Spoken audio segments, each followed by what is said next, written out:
Well, good evening, and welcome back to this special episode of MysticHour, a live podcast about all things mystical and nerdy right here on Proficiency Bonus. I'm your host, Kristy mysticwater, and each week I'll be having some chill roundtable chats with all sorts of awesome people discussing all the geeky fandoms, hobbies, and cultures. Before we begin, just do a quick shout out to our sponsor of the channel, dicebard.com. Go check them out for cool D&D merchandise and really cool dice. Dicebard.com. Enter the coupon code PROBO, PROBO, at checkout and get free expedited shipping to anywhere in the world. They're really awesome, Vancouver-based company. Lots of cool dice. Go check them out. Thank you, Dicebard. I think I will. Yes, proficiency bonus. Michael's already on that prompt. Thank you. Tonight we're doing something a little bit different because it's Thanksgiving for Americans. Happy Thanksgiving, guys!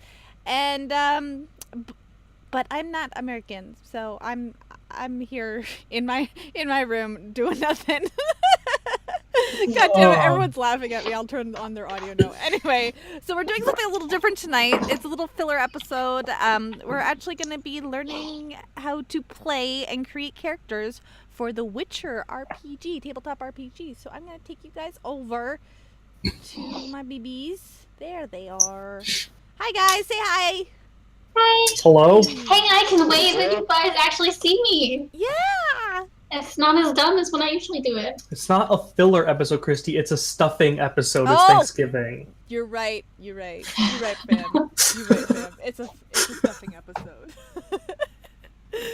So, I think we're going to have a little bit more of a chill episode tonight. There's no time restraints because Critical Role's taking a break. Most people are taking a break today. So if you're joining us, thank you. And happy Thanksgiving. And Dale here is going to teach us how to play, but before we begin, I guess I'll just go around, and there's a couple familiar faces, but there's also a new one, so I'll just go around the table, and especially if you're watching on or listening on iTunes, you can't see everybody, I'll just get everybody to let you know who they are, where they're from, any shout outs per usual. So first I'll start with Dale. Hi, I'm Dale. I've been here a couple weeks now. I'll be your tour guide through this wonderful book of the Witcher TRPG today. Hey. And the next... You basically live here now. Basically. Technically. Technically. Next we have Krystal. Hi, I'm Krystal. I'm from California. I live in Georgia. I don't really have any shout-outs, but it was cool being on here last time. So Yay. hopefully it'll be cool being here this time, even though Dale is still here. I know, right? Why is that? I'm just a popular guy, I guess. I don't know. We can't get rid of him. I know, you No. just can't. And last but not least, we have Brian.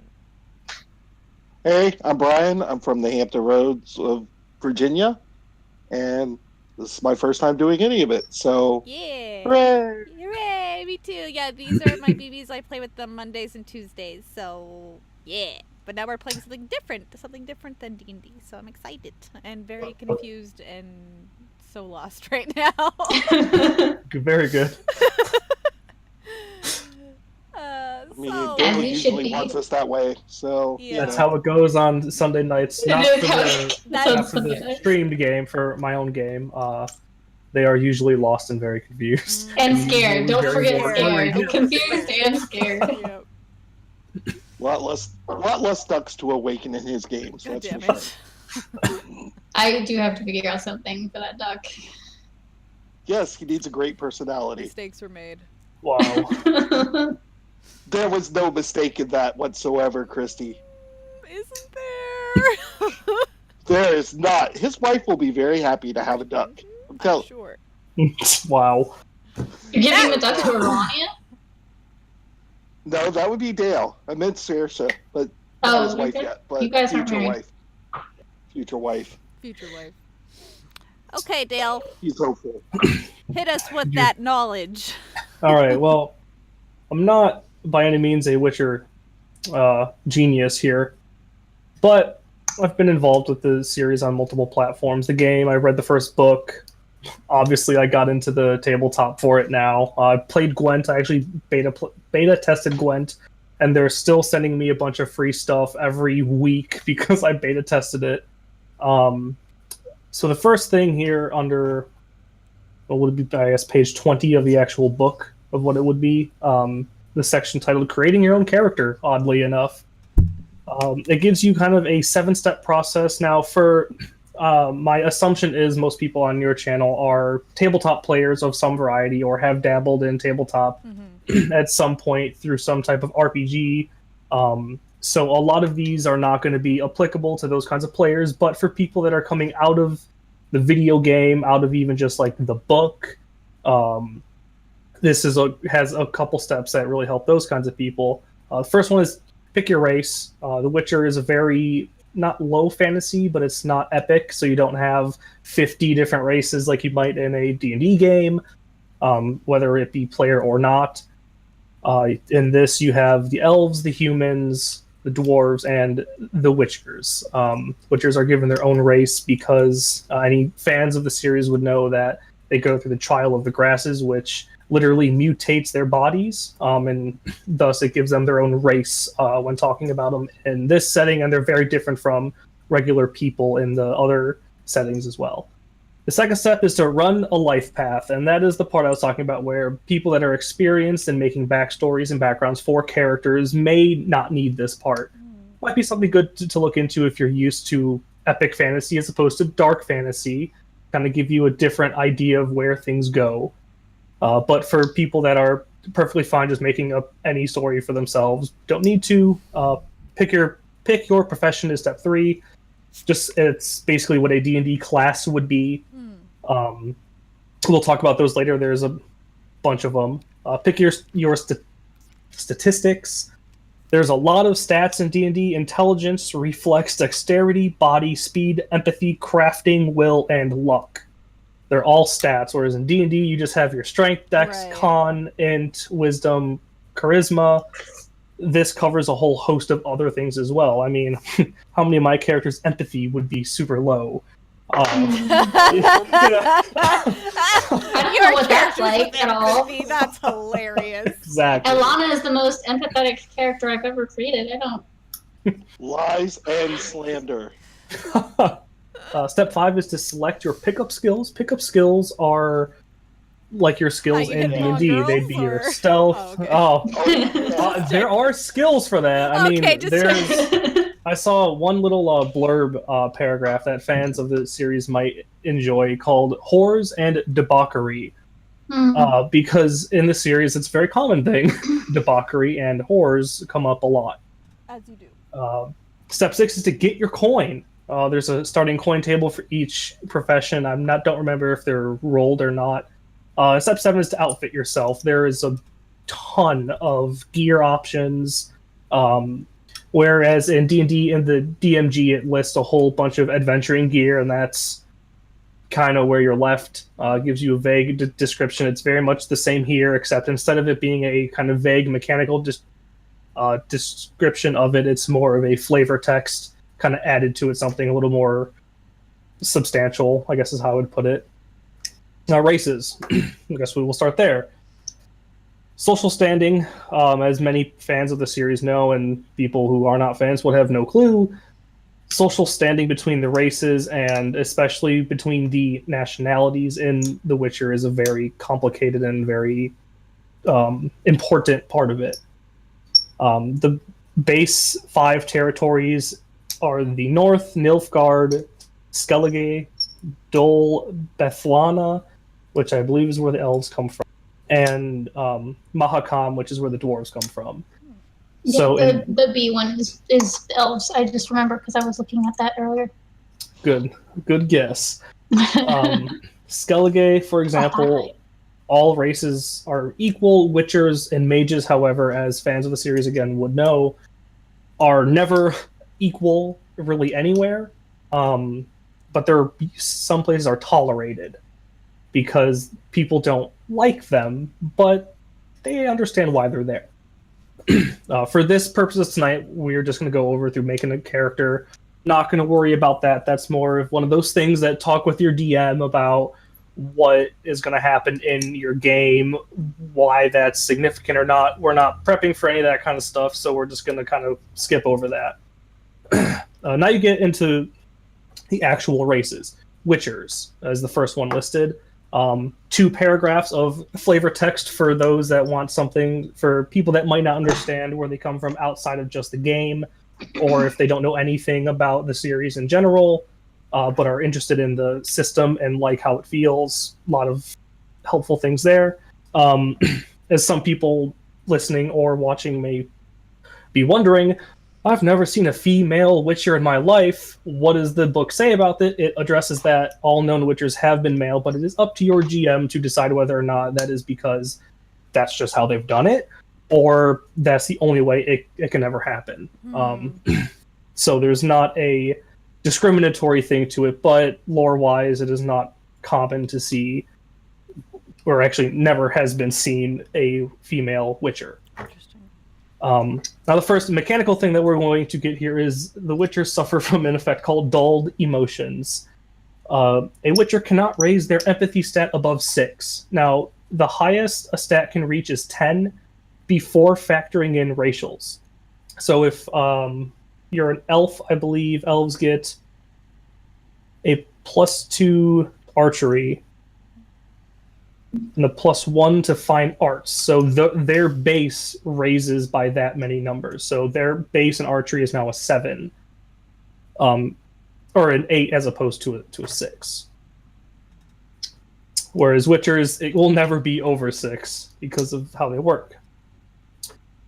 Whole bunch of other mechanical things. Kristy, do you want me to go over those, or do you want me to skip that and we'll get to it when we're making characters? Maybe we'll get to it when we're making characters. Okay. Yeah. Elves, I just said, you're artistic, you're archer. They're very stereotyped. No surprise in a game such as The Witcher.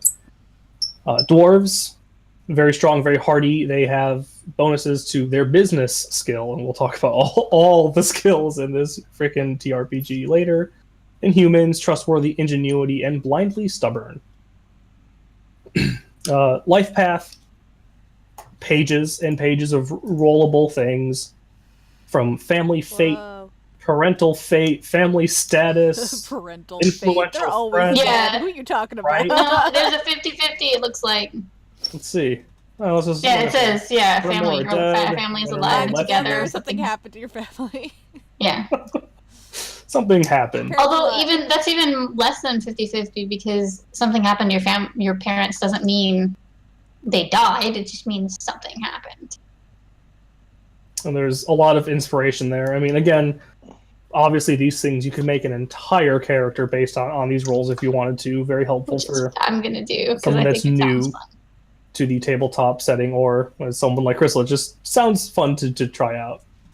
See what the dice have to say. I like taking a template and then just turning it. Yeah. Yeah, I have too many characters, so my head doesn't allow for me to come up with shit on my own. So this is great. I love this. Well, that's what I liked about Xanathars too. For 5e, they had the little background like rolling table. Yeah. And it's fun to use too because it's like, I mean, I have ideas, but it's nice to get little like bits and pieces that kind of you can work into it. Yeah, it's like a good starting platform to kind of bounce yourself from. Like, you don't have to have it, like, identical to whatever you rolled, but it's a good starting base, I find. Or you can use the stuff that you rolled to kind of flavor stuff that you were already planning. Exactly. And add stuff in. Like, I have, I know the basic tenets of what's going to happen, but I hadn't really thought about their family, so let's just roll for it. Or I hadn't really thought about major events, so let's see if we can come up with something interesting and work that in with what I've already got. God damn, how many pages? It's a lot. There is a lot of character stuff, yes. And Witchers have even more that is very specifically refined. Wow. Yeah, but it can be so much. I think it'll be fun, and I think this is what I like doing with the Xanathars too. Is I'll roll it, and then if I'm like, no, I don't really like that, I'll either re-roll or I'll just be like, no, I'll just do what I want. Yep. Well, since we don't have any time restrictions, I will make a character and I will entertain this rolling table. So he's going to be a dwarf. The Elderlands are where the land of the elves and dwarves are. For any just non-humans come from the Elderlands. So that's where this dwarf will be from. Family Fate, or everything in The Witcher is a D10, by the way, from what I've seen, except for damage. Do they have to come from the Elderlands, or can they come from one of the No, they can come from other places. It's just, that's like their homeland is the Elderlands. Because that's where Mahakam and the elven places, Dolthana, are located in the Elderlands. But you could be from the north or Nilfgaard, your other two like countries. But there are other places to be from. It's just they don't give you a nice, convenient rolling table for those places. So, all right, D10 for an Elderland. This is dealing with Family Fate. Your family were marked as human sympathizers and are not particularly loved in their homeland. Oh, jeez. That's a beautiful start. That's going well. Let's keep track of this. I'll write this down. Family Fate. 1. Keep it simple. Keep it a little more concise than this. Parental Fate. 1 or more of your parents were cursed. You can decide what this curse is, or the game master can decide. Should we all do this together at the same time? Would you like to? Yeah. Let's all right. Fuck it. Sure. Okay. Yeah. Let's roll some dice. What D10s? Yes. You just told me I wouldn't need dice, Dale. Sorry. You're built on lies. You should have been more worried, like on Sunday. I know. I should know by now. Listen to Dale and take him for his word. I should have learned. You have to trick and deceive us. Well, as is tradition in the world of our Witcher, own personal cuck. All right, should I just pull out a full set? I should just pull out a full set of dice. May as well. For all of this, I believe you only need a D10. Unless something comes up that I don't catch, but it looks like everything is a D10. Go with my pretty water Since I decided to be lame and do a human. Oh, I thought you were going to make a Witcher. Yeah. I know. I thought Dale was making a Witcher. So I will make a Witcher then. I'm happy to make the Witcher then. So guys, just decide who wants to make the Witcher. I do not care. Oh shit. And don't worry, there's extra rolling tables for Witchers, which school you went to in case you don't. Oh shit. Oh my god. What is happening? My internet disconnected, so we probably went offline for a minute. Hang on. But yet you didn't drop from us, so, you know. Well, it looks like my stream's still online. It looks like just a little hiccup there for a second. Chat, let me know if everything's still good, because that was fucking great. Oh, wouldn't be proficiency bonus without these all technical difficulties. Damn right. Oh, shit. Okay. Hang on, let me just pull this.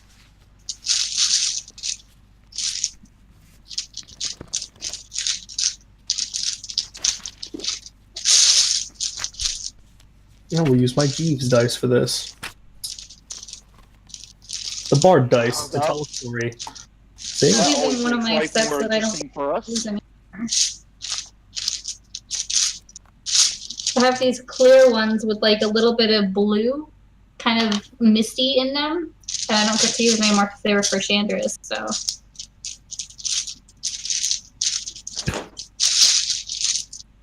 I can't find my D12.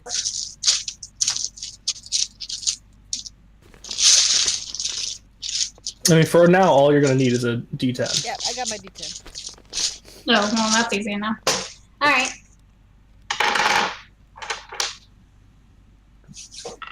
Alright, what am I doing? I need to write this. First is decide where your homeland is. Okay, so. I forgot to. Homeland. I'll scroll on down to the Witcher stuff.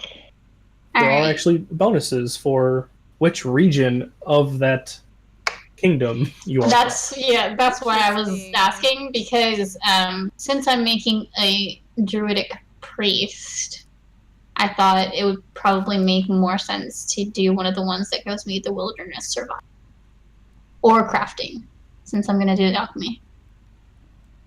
I'm just gonna roll, because I don't know what the fuck. So for a Witcher, would I still do the parental stuff and just choose an original race for him? Or Yeah. would his parents not really matter? Oh, let's see if this is anything to say. Trans Elderlands. You roll on a separate life path starting on page 237. All right. Just gotta be Way different. down there. I mean, yes, duh. As a non-human? No. Yeah, Non-humans witchers are not human. Keep Right. this. Witchers are the only ones that have a different life path table. Oh. What are you making, Kristy? An elf. Because that's what Kristy always does. Yay! We can be elf buddies. Slay. I rolled a 3, so does that mean I choose between the northern and vassal? Oh yeah, that's true. So you can either roll for the homeland. Mm-hmm. Even is going to be Nilfgaard. Odd would be Northern Kingdoms. Or if I you're see. non-human, you have the option to just pick the Elderlands. If you're from Nilfgaard, So- you roll to see if you're either a vassal or you just get the heart of Nilfgaard.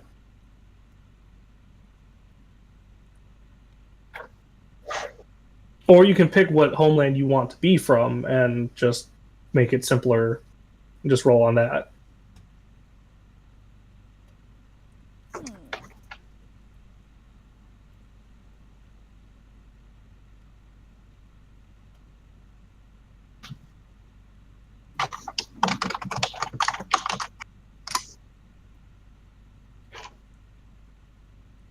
Oh, dwarf get a +1 to crafting. That's exciting.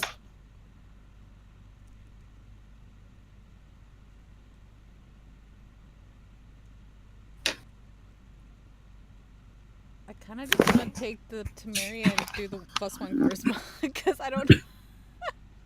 It's fine. You can go ahead and do that. Okay. Yeah, for once in my life, I'm sort of min-maxing a little bit because I don't know enough about the world to start subverting expectations. I'm like, I'm just gonna do whatever makes Yeah, sense I rolled for a 3, so I'm putting it down. making my character effective. I mean, I think you need to make a craftsman personally, just so that you can always have a key. Oh no, yeah, she's going to be an alchemist. You are fully capable of crafting in this game without being a craftsman class. Yeah, she's going to be a priest, a druid. Just the priest. craftsman class gets so many cool and fun things to play with. I'm just gonna roll because I don't know what I've decided I'm being yet. Well, I gotta be healer. It's tradition. Whenever I start a new game, I start off as a healer. Okay, for sure. so after we choose our homeland, what's next? So, alright. One of you is Northern. I'm Northern as well. You're Northern? Okay. Yeah, I'm from Aedirn. And then I'm going to be from the Elderlands. And Ryan, you are a Witcher, so I will have to go back and forth between the two. Yeah, Brian. Which means... Hey, I tried to do a human. Y'all wanted me to do a Witcher, we should do a Witcher. We're doing our Witcher RPG. Someone should be a Witcher. I thought Brian was, that's why I wasn't. Otherwise, I was just going to do it. I'm going to open this twice. Please tell me yes, Adobe. No. Okay. So page 237 it is then. So, for Brian, you are going to roll a d10. And, of course, a 1. So you became a Witcher as an infant. You were taken to become a Witcher when you were a toddler between 1 and 2 years old, which is not an infant. That's interesting. You have no memories of life before becoming a Witcher and had nothing to cling to during the trial of the grasses. You have a -2 to your trial of the grasses, which will be covered later. Roll another d10. We'll cover these two things first. A 5.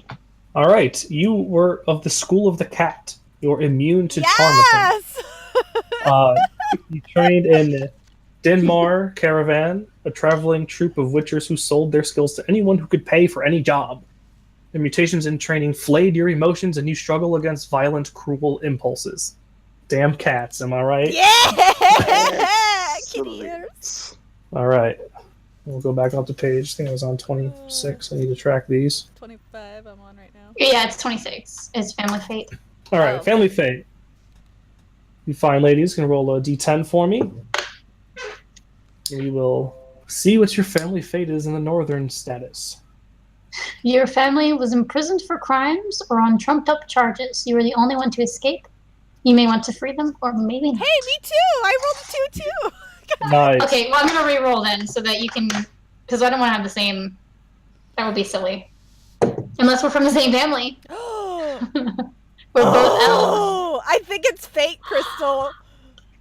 We gotta be sisters. Let's be twins. Fuck it. Yes! Yes! Okay. God damn it. Okay.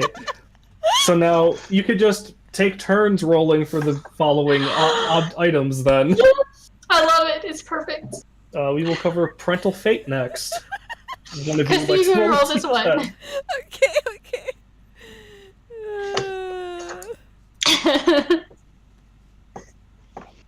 Okay, so I roll another one. Yep. 8. One or more of your parents died of a plague. There was nothing that could be done but try to ease their passing. Now, somebody got arrested. Someone else is in prison. Like what? And if you roll another d10, we will determine if it is the mother, the father, or both. No, the entire family was arrested, and one of them died. Yes, one died of a plague. That is your father died to plague. Okay. Oh. But for all of the experienced background makers out there, writers, authors, so we'll come up with some good stuff. even just those two things alone open as an entire door of... Yeah, see, that's why I like rolling, because it doesn't really limit you. It just gives you kind of a little inspiration, and you build off of that. Yeah, I love this. So, cool. Yeah. All right, well, now we'll switch back to Brian here for a second. All right, another D10. This is for early training event. How did early training go? Oh, that's a 10. 10. Extensive research, +1 to your Witcher training. While sword training was important, you spent most of your free time in the libraries of the keep, studying the monsters of the world and taking notes. All right, so does that negate one of my -2s? -2s for what? Or -2 from being an infant going in? No. So that's for trial that's of the different. grasses. This is for one. The actual skill on the character sheet is Witcher training. I just realized we're from 2 different places, so we were totally split up. Oh no! Wow. Separated at birth! Roll another d10 for me, Brian. We should not know we're twins, too. That'll be even better. Oh yes! I love it. An 8. So this is for how did the Full trials go? The outcome of the trial of the grasses. Passable mutations, no modifiers whatsoever. The trial of the grasses went well. You passed into the ranks of witchers with nothing more than memories of horrible pain. Jeez. Brian's getting the shit. Brian's the edgelord. It's so Brian's just getting edgelord. shitted on. Sorry, Brian. This is just the story the dice tell, apparently. Welcome to The Witcher. None of them were exactly great. I mean, it's 4 to 9 for passable mutation, which is what I got. So it was either you got 2 chances at negatives, and you have to roll a 10 to get the extra mutations. So Yep. All right, back to the ladies. Another d10. You go ahead. So, I rolled a 6. All right, your family status is they are an entertainer family. You grew up with a band of performers. You may have traveled, or you may have performed. Oh wait, at a should we theater. roll? Should we both roll for this since we're from different places? Like an adoptive family? Yeah, because we were like separated. Okay. Do you want Since to we do have different 2 separate homelands. families, or just for the? Unless we're both like adopted into entertainer family. I think that's much more entertaining. I mean, you're right. You're We right. have the exact This same is how backstory. twins work. Even when they're separated, like they make everything the same. So fuck it, Okay, let's just do it. As an actual twin, that is completely inaccurate. But okay, let's go with it. Your starting gear shifts. You get 1 instrument and 1 friend. Oh, we Oh. got friends. We get friends. We will roll on that separate Roll table separate later friends, if yes. we get to it. All right, and let's do the next one. Most influential friend. If you wanted to roll these separately, that Yeah, I would think we make can sense. roll that one. But you're both from the north, so we will see. The north It's true. We're just from different. Well, what town are you from? I'm from Temeria. Okay, so yeah, we're from different towns. Okay. All right, what are we rolling now? I'm just writing that down. Oh, I forgot that. 7. Of course, my character is a lowborn. Lowborn family. Okay. Well, I get +1 luck for that, though. You said 7? Yeah. All right. Jesus Christ. What? Your most influential friend is an entertainer. Yeah. I think I'm gonna be a bard, guys. It's a fact. He's gonna be a bard. It's fate. Oh my God. Mine is a merchant. Merchant. Here you get a coin you earned. That's interesting. All right. For the dwarf. 6. A raider. That's interesting. The greatest influence was a raider who taught you that you have to take what you need. Fantastic. Excellent. Hey, Kristy, Lip says that he wants in on this one shot that we might be doing eventually. Of course he does. Good, Lip. Come join the A chaos. bard and an elf. That's so unlike you, Kristy. Get off of me, Lip. You know what? It's the dice telling the story. It's fate, motherfucker. All right, we're on page 30 for the girls, and I will go back to 240 for Brian. Ah, so you know how much easier it would be if I had the physical freaking book? Yes. Because you Okay. could have like put like little post-its on each of the. Exactly. I could just been like, flip, flip, flip. All right, Brian, roll me another d10 as we cover your most Siblings. important event. I wonder what siblings we might have. That would be a They're all 7. imprisoned. Oh God. You have had a meaningful romance. Ooh. Most Witchers remain neutral and avoid meaningful relationships. However, that didn't stop you. You fell in love and actually considered settling down. Aw. It still occurs to you sometimes. Fuck you, I do what I want. Roll me another d10 and we'll cover the rest of that page there, and we'll do the next one. That would be a 5. All right. You became a hermit. You gave up on life as a Witcher and traveled out into the wilderness. Now you Is this live in before or after the wild. romance? Relationship. That Maybe makes me and sense. my wifey are living the hermit lifestyle. You don't know. And then Don't the be all next judgmental. Don't judge me. section we will get to in a second. Because that talks about life as This a is Witcher, a- not so much back. Brian, this is almost exactly how it went when we rolled for Ultra Modern. Mm-hmm. It really is. All right. Siblings. For you two, that isn't going to matter. Because they're all in jail. Unless you're curious about their feelings towards you and their personality. Yeah, let's do. Well, no. Would we be rolling for how we feel about each other? No, it would be It would be one. Krystal. You would roll for how For my Kristy adoptive feels family? about you, Oh. and then her okay. personality. In this case, because you did a weird, Sure. or we can skip this part if you wanted to. No, but no, no. Let's let let's her roll do it. for how we feel about each other. Let her- Okay. Yeah, let's do it. I rolled a 6. all right. Roll a 5. Hilariously enough, neither of you have feelings about the other. Although Kristy is talkative and Krystal is thoughtful. I mean, Wow. what is happening right now? My. Life events. This is where things get very interesting. Now it's not just the general background, but specific things that could have happened. Okay.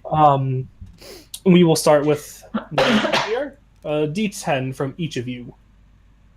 Dun, dun, dun. A 6. 6. Wow. Yeah. Your event is allies and enemies. Dun, dun. Allies and enemies. And then we'll go back to Brian here because he's at the same section. Brian, I need a D10. Wait. Maybe.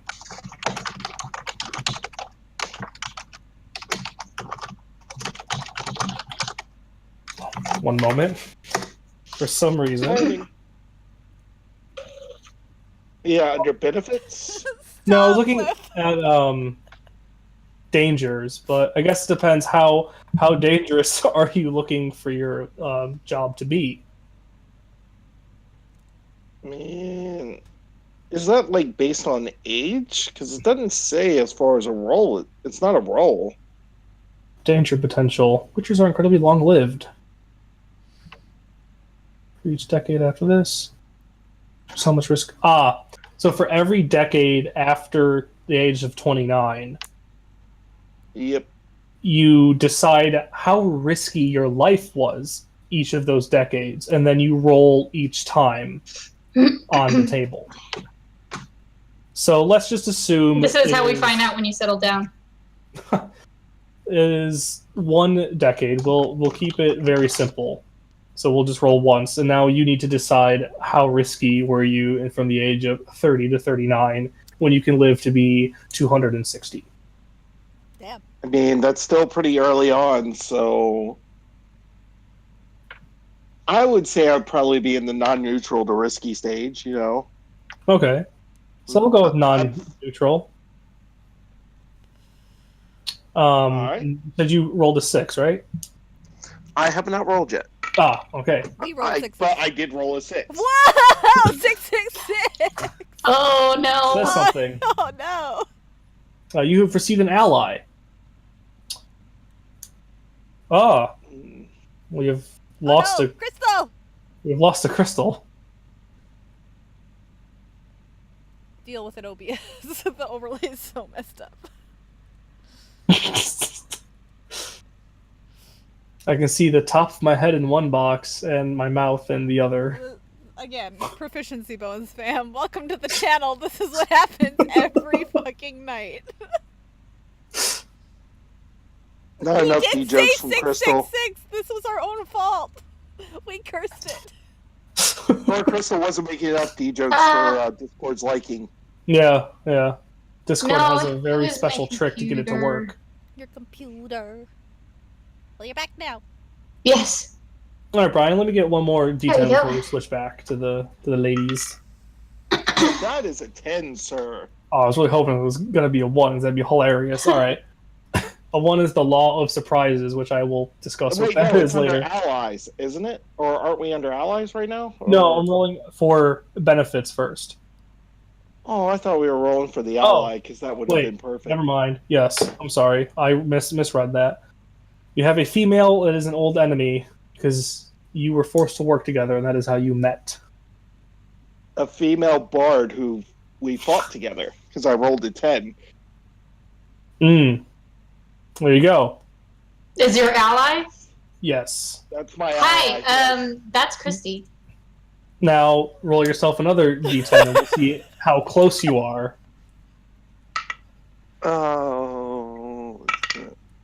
Oh, that's going to be bad. That was a crit fail. You are acquaintances. That's not bad. See, yeah, it's gotta be It's not Kristy always now. bad. Yep. And, Just wait until Kristy rolls she has like a whatever Witcher you're friend. exactly. Yeah. Or a Witcher owes her a favor, because that's an option too. Ooh. Okay, so you both got allies, correct? Yes, we both rolled 6s. I got an All right. entertainer ally. I don't know what that means, but What? What? oh no, I didn't roll the ally. That's my friend. No, yeah, that was your most influential friend. Okay. So, funny enough, I rolled a 10. And so I also have a female bard friend that I fought together with. All right. So this is just how we're forming a party. Apparently, everyone knows the bard. Very nice. I rolled a 2. Okay. So You met a female mage in a tavern.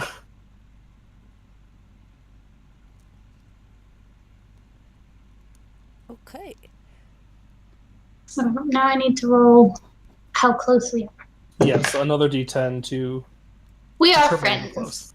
I rolled a 5. You and the bard are friends. The bard and the Witcher are acquaintances. I rolled a 9.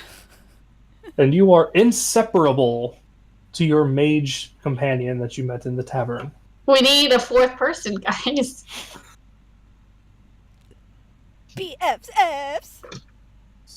Lip, are Well, you you gonna be don't the have female enemies. mage? Because I'm down with that.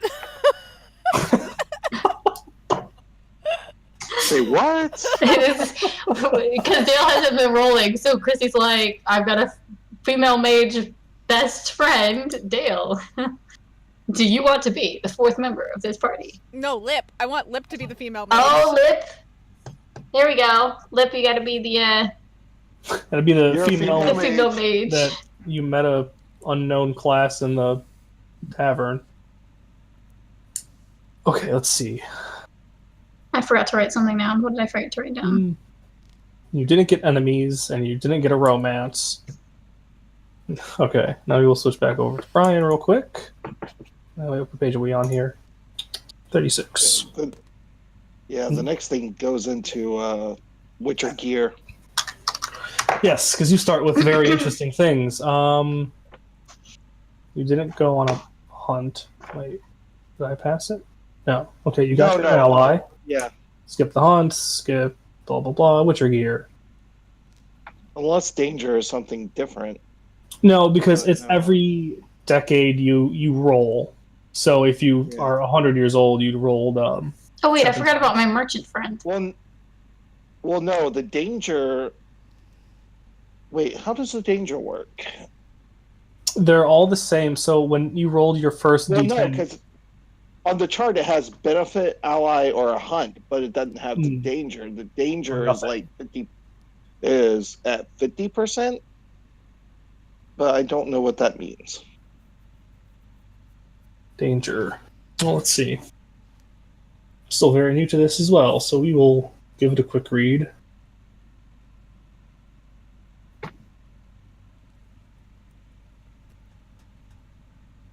Oh,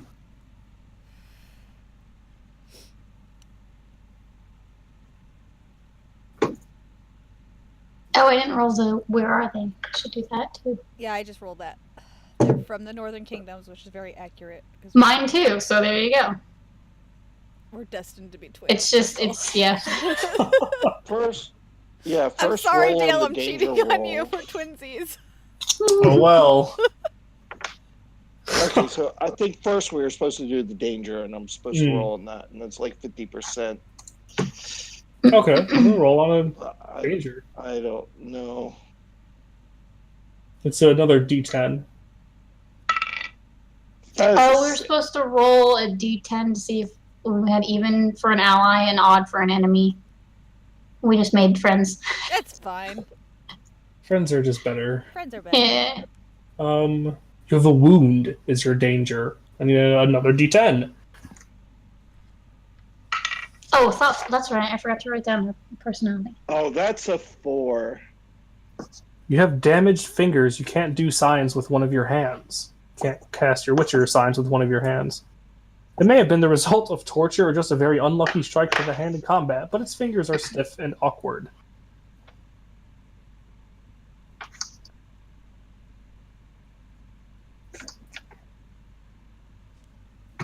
All right.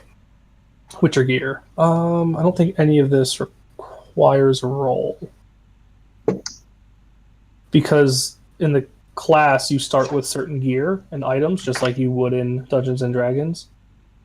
Yes. And this is where you would kind of pick those out. All right, we'll head back up here to personal style. As in depth, if you really don't want to have to think about anything for your character, make it nice and simple. Just roll every detail. That's fine. They have that for you if you would like. I will roll, but I may just be like, no. Yeah, me too. I'll roll just to see. All right, D10s. I rolled an 8. You are wearing heavy clothing. You are friendly. Your hairstyle is ragged and messy, and you have an eye patch as an affection. I might keep it. We'll see. I rolled a 4. I'm not sure if I want to keep that one. Ragged clothing. You're idealistic, braided hair, and tattooed. Actually, do you want to switch? What did you get? 8. Sure. Because I'm a druid, so the ragged clothing makes a little bit more sense. Here, I'm gonna roll again. And then we'll just trade. We're practically the same person at this point. Yeah, that's fine. I'll do that. 8. You can roll for values as well if you would like. Wait, write it down. Style. Value. 4.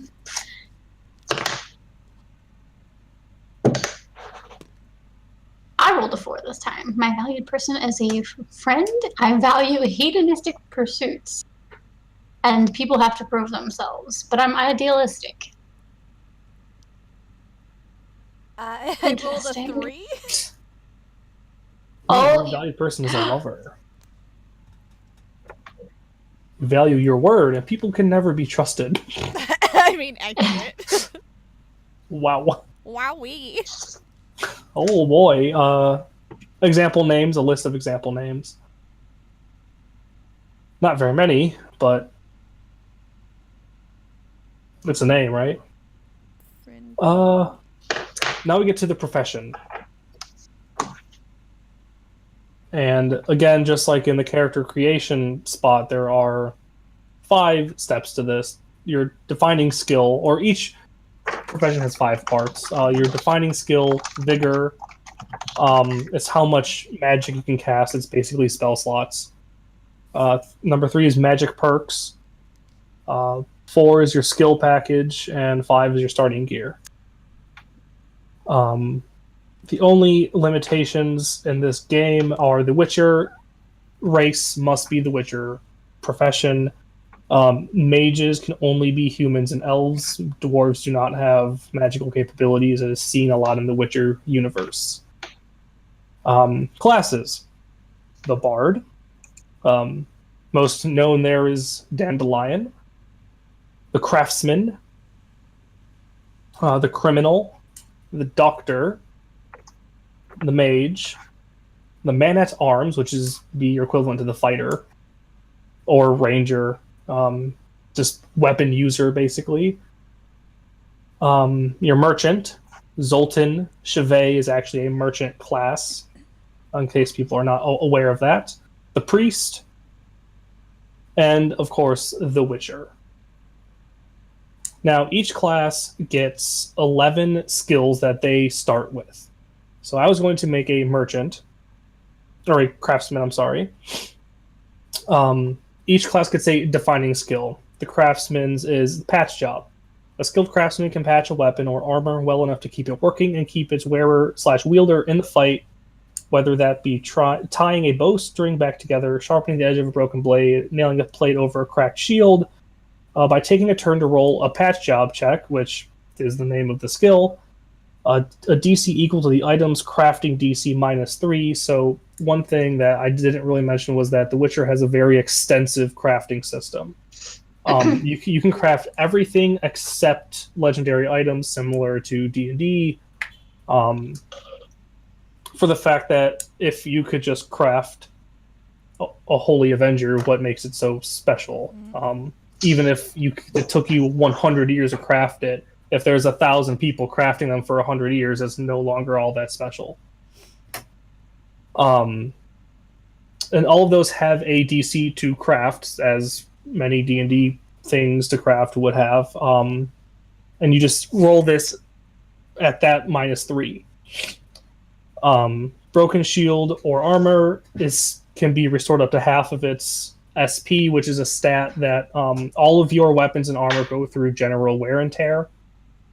You can only block so many times. You can only take so many hits to your armor before your armor breaks and your body starts getting hit. And a broken weapon can be put up to half its durability. In combat, you can do things such as you can block, you can parry, or you can take the hit, I think, are like your three options for defense. Blocking will, every time you successfully block, it reduces your weapon durability by 1. If you parry, it's a higher DC for you to meet, but if you parry, it's the same as blocking, however, you don't take a durability loss. So there is a lot of mathematics involved in this system, a lot of keeping track of a lot of small things, a lot of fine details, but that is what makes it The Witcher, because if you'll be damned if you're not fighting a group of drowners and your armor breaks and you just got clobbered by some bitch-ass drowners. Because they are the worst. The skills that the craftsman starts with is crafting. It is both a stat and a skill. Business, athletics, endurance, physique, streetwise, fine arts, alchemy, education, and persuasion. Gear list, there is a small list for you to pick 5 from. A Tinker's Forge, which is what everyone in D&D wishes they had, because it's a forge on the go. Merchant's tools, which I'm not entirely sure what the tools a merchant would use. It would probably, in my mind, be something akin to the scribe's tools in D&D, something to write with. And abacus, perhaps, keeping track of mathematics. Iron longsword, forging tools, alchemy set, hourglass, small chest, mace, 50 crowns of components, and a lock. Pick 5 of those, and those all go into your gear at the end. Each of you has the PDF, and if you want me to go through each of the classes you're playing, I will, unless you want me to just skip over it. Nah, I think it's pretty straightforward for the classes. Okay. The only thing that really changes is their skills. I mean, everything changes, but it's not a big dramatic shift. The only big dramatic shift is the defining skill that each class has. They each do something a little or very different. Now, to make the actual character, you have all those skills and all these gears. For the Witcher, you start with the Witcher medallion, the steel sword, the silver sword. You get 2 potion formula 2 oil formulae or whatever formula, and a decoration. Those are all, Brian, when we looked at those lists at the very bottom of that section, that's where you're going to find all of those things. Like how hard, what damage you would roll for the Witcher swords. I get a horse. Sure. Yes, well, you can pick 2, so you can pick a horse. Yes. A double woven gambeson. Just be Geralt, basically. Okay. Now, your statistics. I listed them off at the beginning, but for anyone new, listening or viewing, intelligence for solving puzzles, performing science, deduction, and the like. Reflexes are for fighting, dodging, and tasks that require fast reactions and accurate movements. Dexterity is for ranged attacks, anything that requires hand-eye coordination or balance. Body is for things that require great strength, like wrestling and strength feats, or physical endurance, such as resisting disease or fatigue. Speed represents how fast your character moves. You can use this stat when trying to outrun other people or determining how far you can move in a given time. Empathy, my favorite stat. For affairs of the heart and emotions, seducing and persuading come under this category. Crafting, using machinery, creating things. Also for using artillery and setting traps, which I think is interesting. Will, your intimidation, magical checks, mental endurance. Shows the sheer power to keep moving forward and your ability to control magic. And last is luck. Luck is a pool of points used to change things in your favor before you make a skill roll on your turn or in defense against someone else. So if you're attacked, like I said, you can either block or parry. It's not an armor class. It's your contested defending roll. So you have to roll against their attack when you try and block or parry or dodge or however you are trying to avoid taking it, or just take it if you want. And that is how combat basically goes. So whenever you make a roll, or right before you make the roll, you can add luck. For every point you gain +1, but you must choose how many points you use before you roll. Your luck pool refills at the beginning of each session. The strange thing is, yes, this is a stat that does not come back because you decided to take an hour to rest in a cave. It does not come back because you decided you were going to sleep in the tavern before the big cave. It only comes back at the beginning of a session. Interesting. Now, your stats are always a point buy. There is no standard array, no elite array. It's always a point buy. And by a roll, right? Yeah. Yes. It does have the roll in there, yeah. Yeah, you can choose to roll. Different game types will have different point buys. Your average game will have 60, skilled 70, 75, and 80. What I like about this system is in the book, it actually kind of describes what each stat means. So if your stat is a 1 or 2, you're considered inept. If your stat is a 13, which after I said previously, the highest it can ever go is 10. Unless you have something from a racial or all of this background rolling that you did that increases that, now you can have a maximum by whatever that increases. So, for example, if you had a +1 to your body from something, your body could be 11 as opposed to just 10. It's not like in D&D where your strength is only ever going to be 20 unless you get one of those tomes or some kind of, blessing. No, if you get a +1 to something, your maximum goes up by +1. Derived statistics, because there are actually stats that are calculated like a video game would. Your vigor is very determined. I think the only one that's going to have that is going to be Krystal, because you're a priest, and priest will have spell casting. I don't think the bard does. Stun is a very interesting stat. It's how much damage it takes to knock you out. It's a completely separate health pool. So where in D&D we say I want to do non-lethal damage, this is the same, but you might have 80 points of stun, but only 60 points of health. So it's actually harder to knock something out than it is to just kill it. But you can make blunt ammunition, blunt weapons, all sorts of things to knock people out. Your run is your speed times 3. That's how fast you are when moving at a comfortable run. In one turn, you can move a number of meters equal to your run. I'm not entirely sure how the measuring system is, if it's like 5 meters per square or how it works. It might just be 1 meter per square. I guess however the DM wants to set it up, you could do it in whichever way. Now, to do your stats, I'm trying to find where you do it, because I believe it's something crazy like everything is just at 0 or everything is at 1. So you have, we'll say 60 points. We'll do an average game where all of these stats will have to be at least 1.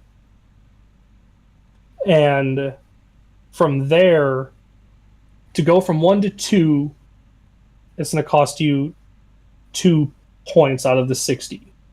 To go from 2 to 3, it'll cost you 3, 3 to 4, 4, so on and so forth. It's math.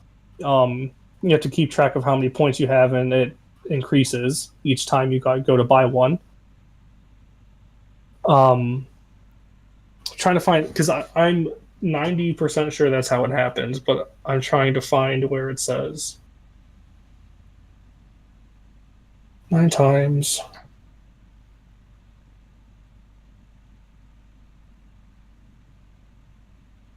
I'm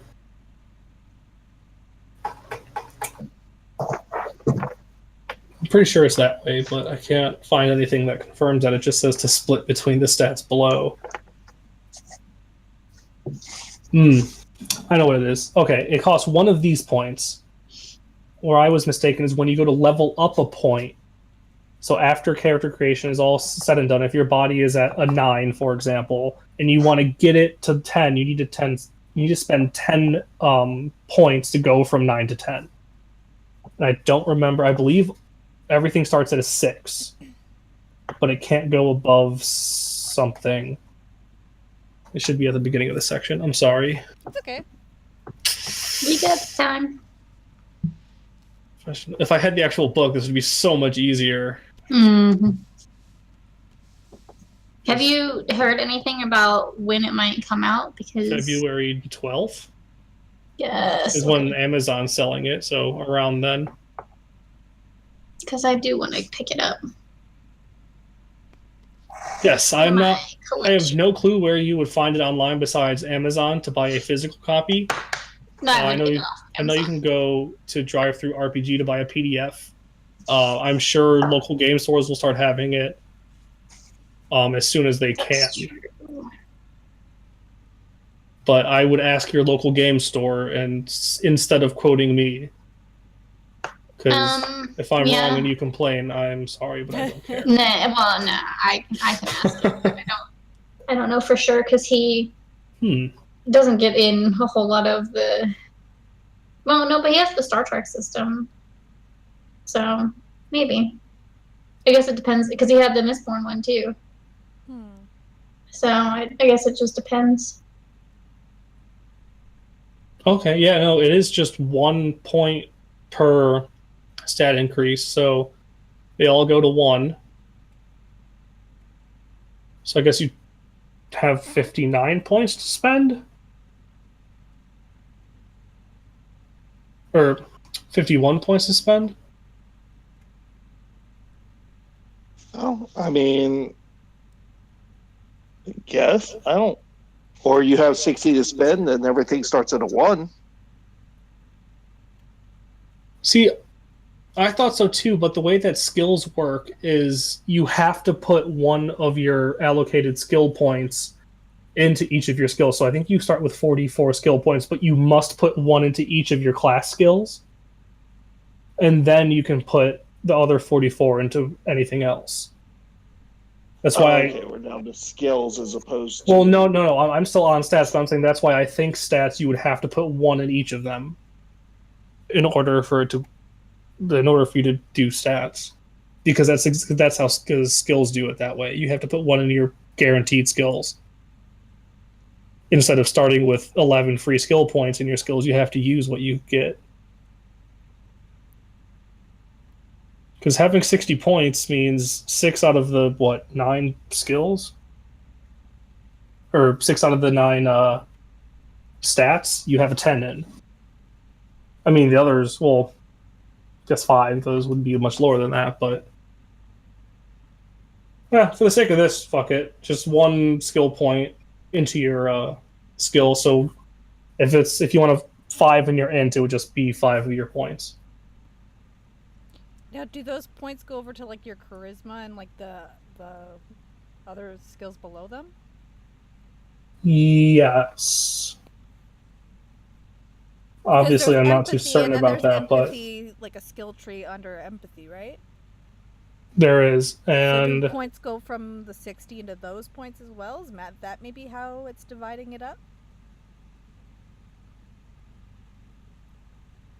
I don't know. So the way that it calculates these skills is you have a base skill. Right. So if you, for example, crafting is obviously part of the crafting stat. So your base is whatever your crafting stat is, plus whatever your crafting skill level is. Oh. So that, I don't think you actually roll skill checks. I could be wrong. I probably am wrong. Because, I mean, it's just like D&D. If you have a base 20, that's kind of like the hard cap, I guess. Is because you can't have more than a 10 in any stat, and you can't have more than a 10 in any skill, unless obviously unless you got some kind of racial or background mod to it. And this just is at a base 20 for any of these skills, because each skill is described at base whatever you can kind of just do these things. There is a section about DC foraging. It says most contests come down to skill resolution. This is a test of skill to either beat another person in a task. When you face an opponent, you roll 1d10 and add your skill level and appropriate stat level. Okay, so yeah, so it is rolling. It's just like D&D, it would add. So like if you're all your bonuses to your roll. Yeah. Okay.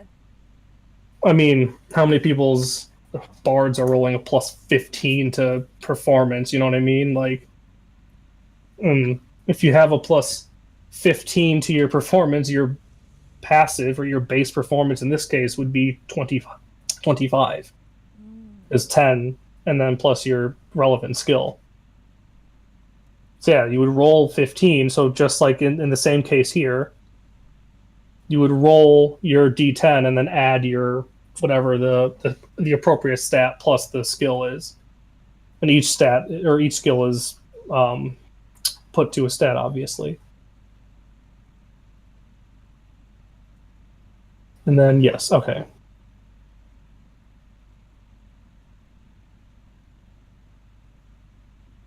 So when you're making your character as well, for skills, the cap for any skill is 7, but it works very much the same on how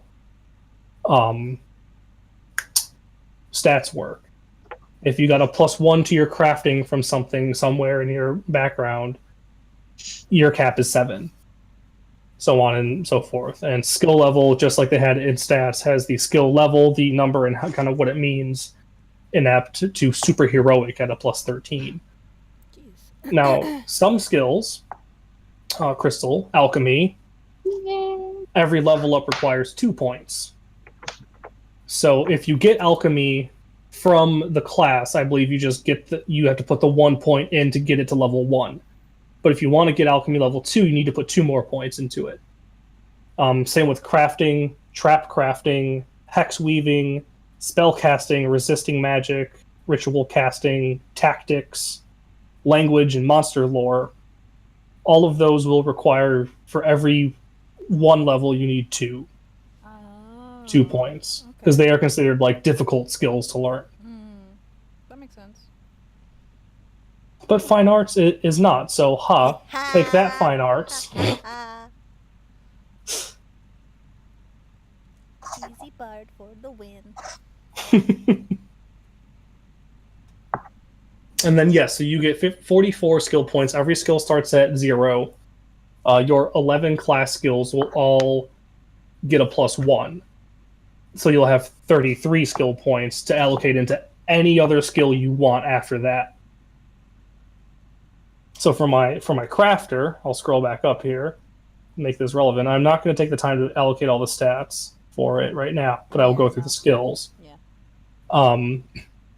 He'll get a +1 in crafting, +1 in business, athletics, endurance, physique, streetwise, fine arts, alchemy, education, and persuasion. But then I can put the other 33 skill points as I please into any other skill. So I can give him those 11, and then I can give him 10 points and make him a master swordsman. There's a swordsmanship skill, a small blade skill, a staff and spear skill, a melee skill for just kind of, well, it's not brawling people because they have a brawling skill. So each weapon, crossbows are different from archery. Each kind of weapon is very different, and I think that to me is very nice to see because in D&D, again, going back to the common example here, if you're a fighter, you just can pick up any weapon you want, and you're just as good with a greatsword as you are with a war maul. Right. You're just as good with a long sword as you are with a battle axe. Mm-hmm. This, not so much. Your small blades are going to be your daggers and things of that nature. Your staff and spear are going to be your staves and spears. And swordsmanship, your swords, I think there's one for just fighting with blades, but I'm not entirely sure. Because I don't think The Witcher really has that different. That might be just what melee is. Everything else, it's not one of those. And then for anyone that gets the book or finds the book, for those of you pirates out there, each skill is broken down into an explanation of sorts. It tells you how each base is to be applied, how even they're all used. Brawling, for example, is the skill of fighting hand-to-hand with fists, feet, and the like. At a base 10, you're a competent fist fighter and probably could win an average fight.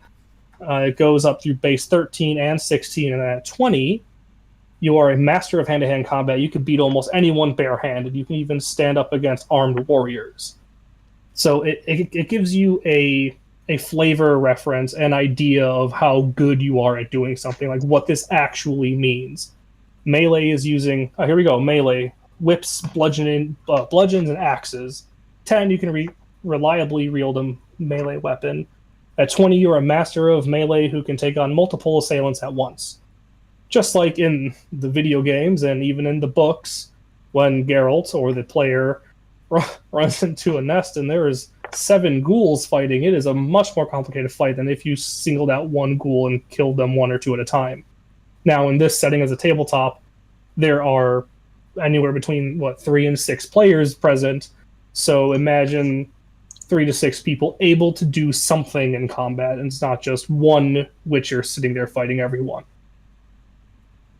Thank God. Right, and there are sections. Guys, you got this. I'm just a bard. There are sections in this book that do talk about how you don't feel like a party needs a Witcher to survive. The best best 2 examples are Dandelion, the bard from the series. He is a super capable person in the field, but obviously he's not sitting there taking a hit from, a fiend. It's not just going to bull charge you and Dandelion's going to be fine. But then you have characters like Zoltan, who is a merchant, but he's out there brawling just as hard as Geralt or Ciri or Triss would. I mean, and he's but a merchant. He just has a high melee stat because he likes to run around and just beat people with his maul. So you don't have to have a Witcher, have to play one to enjoy the combat side of it. You're capable of playing any class and doing so. And it, again, just more pages of just talking about what these skills are, because there's some like human perception. What does that even mean? It's to gauge emotions and thoughts of another sapient creature. So despite being called human perception, it can be used to gauge humans, elves, and dwarves. Oh, okay. But not witchers. Because witchers have dulled emotions, and it's very hard to read someone who just doesn't give is a fuck. always like this. Yep. That witcher does not care. That's a surprise. Zero fucks given. You're welcome. And that is really what the character creation comes down to. Now, for spellcasters, I have made 2 characters. They have been a witcher and a crafter. Like, not this crafter. I've made an actual crafter. Actually sat down and did all the stats for it. And I have not had to screw around with magic in The Witcher. But for the sake of this, and Krystal's sanity, we will look it over. So you get 2 invocations, 2 rituals, and 2 hexes. 2 rituals, 2 invocations, and 2 hexes. Now we'll scroll all the way down because PDFs suck. Actually, let's go to page 65 and hope it's close enough. Oh, no, the skill tree. Oh my god, I forgot about the skill tree. Uh-oh. What is that? Yeah, that. Whoops. Don't go getting ahead of yourself there, Dale. Oopsie. Oopsie. Okay. So each class has 3 what were essentially subclasses. For the Bard, you have the Charmer, the Informant, and the Manipulator. Now, the way each of these work, when you're allocating your skill points, you can actually level up your defining skill from your class as well. And I want to say it's when you hit 3 skill points in your defining skill, you can pick the first of one of these 3 paths. And then 3 into that, and you can pick the second, and 3 into that, you can pick the third. Now, you can go down the Charmer, and you can put your 6 points in to Charmer and raise a crowd, and then you can decide, hey, I like the way that Fade sounds from the Informant, and you can put or you can start putting points into Fade. You can go the way that the skill tree describes it is A, B, and C, and then 1, 2, and 3. So A1 through 3, so on and so forth. You can go A1 and A2, and then go C1 and C2, but you can't go A1, A2, and B3. You have to go in the line, but you don't have to stay in one line. Gotcha. You can go to the other ones. Interesting. Every class has 3 of them. I'll just list each of them. Craftsman gets the Forge Master, the Alchemist, and the Improviser. Criminal gets the Thief, the Gang Boss, and the Assassin. The Doctor gets the Surgeon, the Herbalist, and the Anatomist.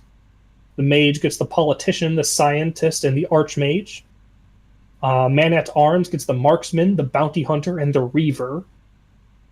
The Merchant gets the Broker, the Contact, and the Havokar, which I'm not entirely sure what that is. It's someone that's very well connected, and they also act as a fence later on. The Preach can be the Preacher, the Druid, or the Fanatic. Your first skill for a Fanatic is called Blood Rituals. And the last one is called Word of God, so very interesting mix of words there, language. The Witcher can be the Spell Sword, the Mutant, or the Slayer. All 3 of these subclasses do things very differently for each class. Obviously, you don't have time to go through each and every one of these individually. Or do I think that would be appropriate? If you want to know everything, buy the book. And then you go on into gear and weapons, and that's a whole nother topic that's not going to cover in just character creation. I want to skip past that. it's nice, and I think the layout of the book is really nice, which is something I've come to appreciate at now, waiting for the Matt Colville book still. They're working on the layout, and that's a very nice thing to have. Section on armor and what all that numbers for that includes. There is armor layering, actually. I think I told you this, Krystal, the other day. You can. There's actually, again, it's a long mathematical calculation for what your armor is when you're wearing a suit of plate mail, but also a thin gambeson beneath. It's something like you get 1/2 of the added bonus, or it's very strange and very complicated, but definitely is only complicated because it's new. And I'm sure once you start doing it a few times, it becomes as easy as what is this stat in any other game? You know, it becomes second nature to people. Wow, this freaking PDF is enormous. Mm-hmm. I haven't even gotten to spells yet, and I still scrolling through armor enhancements and toolkits. Every piece of gear has a description. Hey, I'm on alchemy. Magic in the world of The Witcher. There we go. Finally. This is a section that does not only outline what the spells are and how they work and how to use them, but also gives a lot of insight into how someone becomes a mage in The Witcher, how dangerous magic is, how volatile it is. The reason the Witcher universe is the way it is because of the conjecture of the spheres. It would be imagined D&D's planes of existence colliding into each other and overlapping, and the material world kind of got a little bit of everything from each one, and then they fanned back out. That's kind of how the Witcher universe came to be, with why these monsters exist in medieval Poland. Mage spells are classified by element and difficulty. So some are mixed elements, but it's not like everything is elemental based. They put the spell Dispel under mixed elements. It's not an elemental spell necessarily, but it pulls in some way, shape, or form from various elements. Various magic. Yeah. Mm-hmm. Then it breaks them down into the avatar. Yeah. I'm trying to see if there's any... Okay, so telekinesis is considered an air spell. Even though you're not manipulating, the air as you would think in like an avatar sense, it is still under the air domain of spells, for lack of a better word. Earth, fire, and water. And they go from novice to journeyman to master spells. Polymorphism is an earth-aligned spell. It is a master level spell. Shit. And one of the things that this warns the DMs about, the players about, what I will continuously warn people about, is it's not epic fantasy. So while you might get, we get polymorph as a 5th level spell, right? Yes. That's barely more than halfway through your maximum power. These are your master spells. These are your 7th, 8th, 9th level D&D spells. These are big boys. And polymorphing is something that you can do in D&D so soon, and this one is very restrictive. For example, you can only be a serpent, a cat, a bird, or a dog. However, you must cast the spell again to change back. So it's That's what I thought too, yeah, it's level 4. It's not epic fantasy again. Right. It's the biggest point is it's not epic fantasy. You're not going to be bestowed a great sword This by is not D&D. the gods to kill a legion of demons. No You Terra. are yes, unfortunately not. You are a simple person that left their house one day and shit went sideways, or Zell, are you something telling me happened my in your best time. friend can't be a sword? Or is that what you're telling me right now? I don't think there are sentient swords, but I will check the legendary items Okay, for you. Okay, just checking. priest, actually, very much so like how cleric would work in D&D. Their invocations and spells, I believe they pick from a list. It looks like there's a list because it Or says there's a druid starting invocations, list. priest invocations, archpriest invocations, and then it goes down depending on your level, I guess. So, mages can learn spells, rituals, hexes, signs. Priests learn invocation, rituals, hexes, and signs. And witchers only learn hand signals. And you have one Priest- hand, bitch. Yep, I got one hand for that and one hand for my sword. I'm good. fair enough. That's all you need. Exactly. I did not think sword was where you were going with that. This is my rifle. This is my gun. That's how it works. That works with this group anyway. Yeah. I mean, we are on Discord. We need all the dick jokes, otherwise Discord dies. Exactly. Honestly, the last like 20 minutes, my Discord video has been like very, very choppy. Oh no. It's And because then you the- haven't made enough dick Right, jokes. then we start yeah. talking about dicks and It works how it again. works all of a sudden. Wow, what do you know? Discord powered by dick jokes. Confirmed. Oh, okay. I'm an idiot. Are you? I was trying. Yes, but I was Killjoy- trying to figure out what these three subclasses for the priest means. So the druid gets a list of invocations, as does the preacher, as does the archpriest. Subclass for the priest class. And I was like, well, you get to pick 2 invocations, 2 other Johns, and 2 of something else's. And I was like, what the hell? Why are you giving me a finite list? These are all invocations. That is why.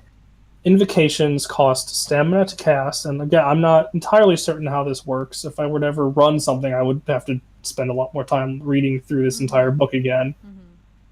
But it seems like your invocations are kind of like cantrips. Okay. So, druid. Yeah.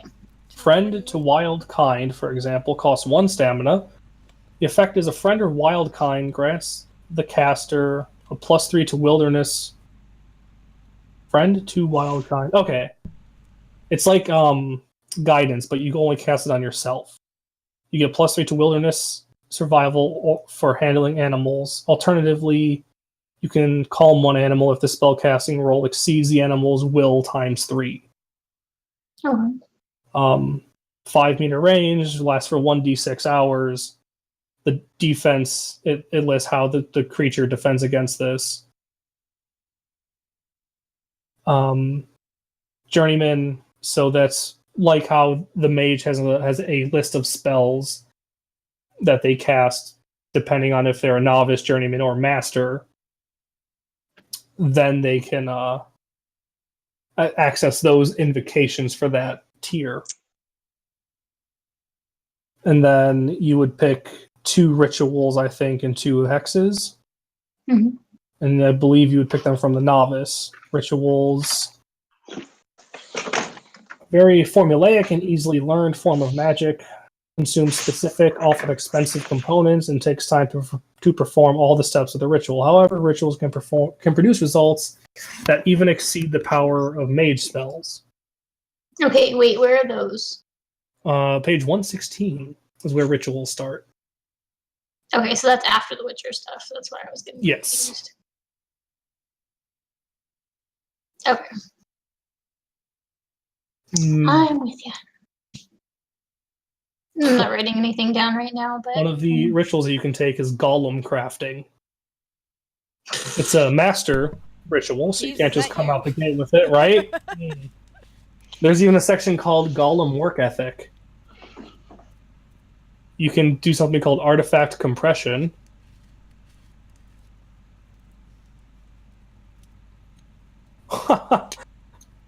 Artifact compression converts a target creature within 10 meters to a 1/10 original scale and encases them in jade.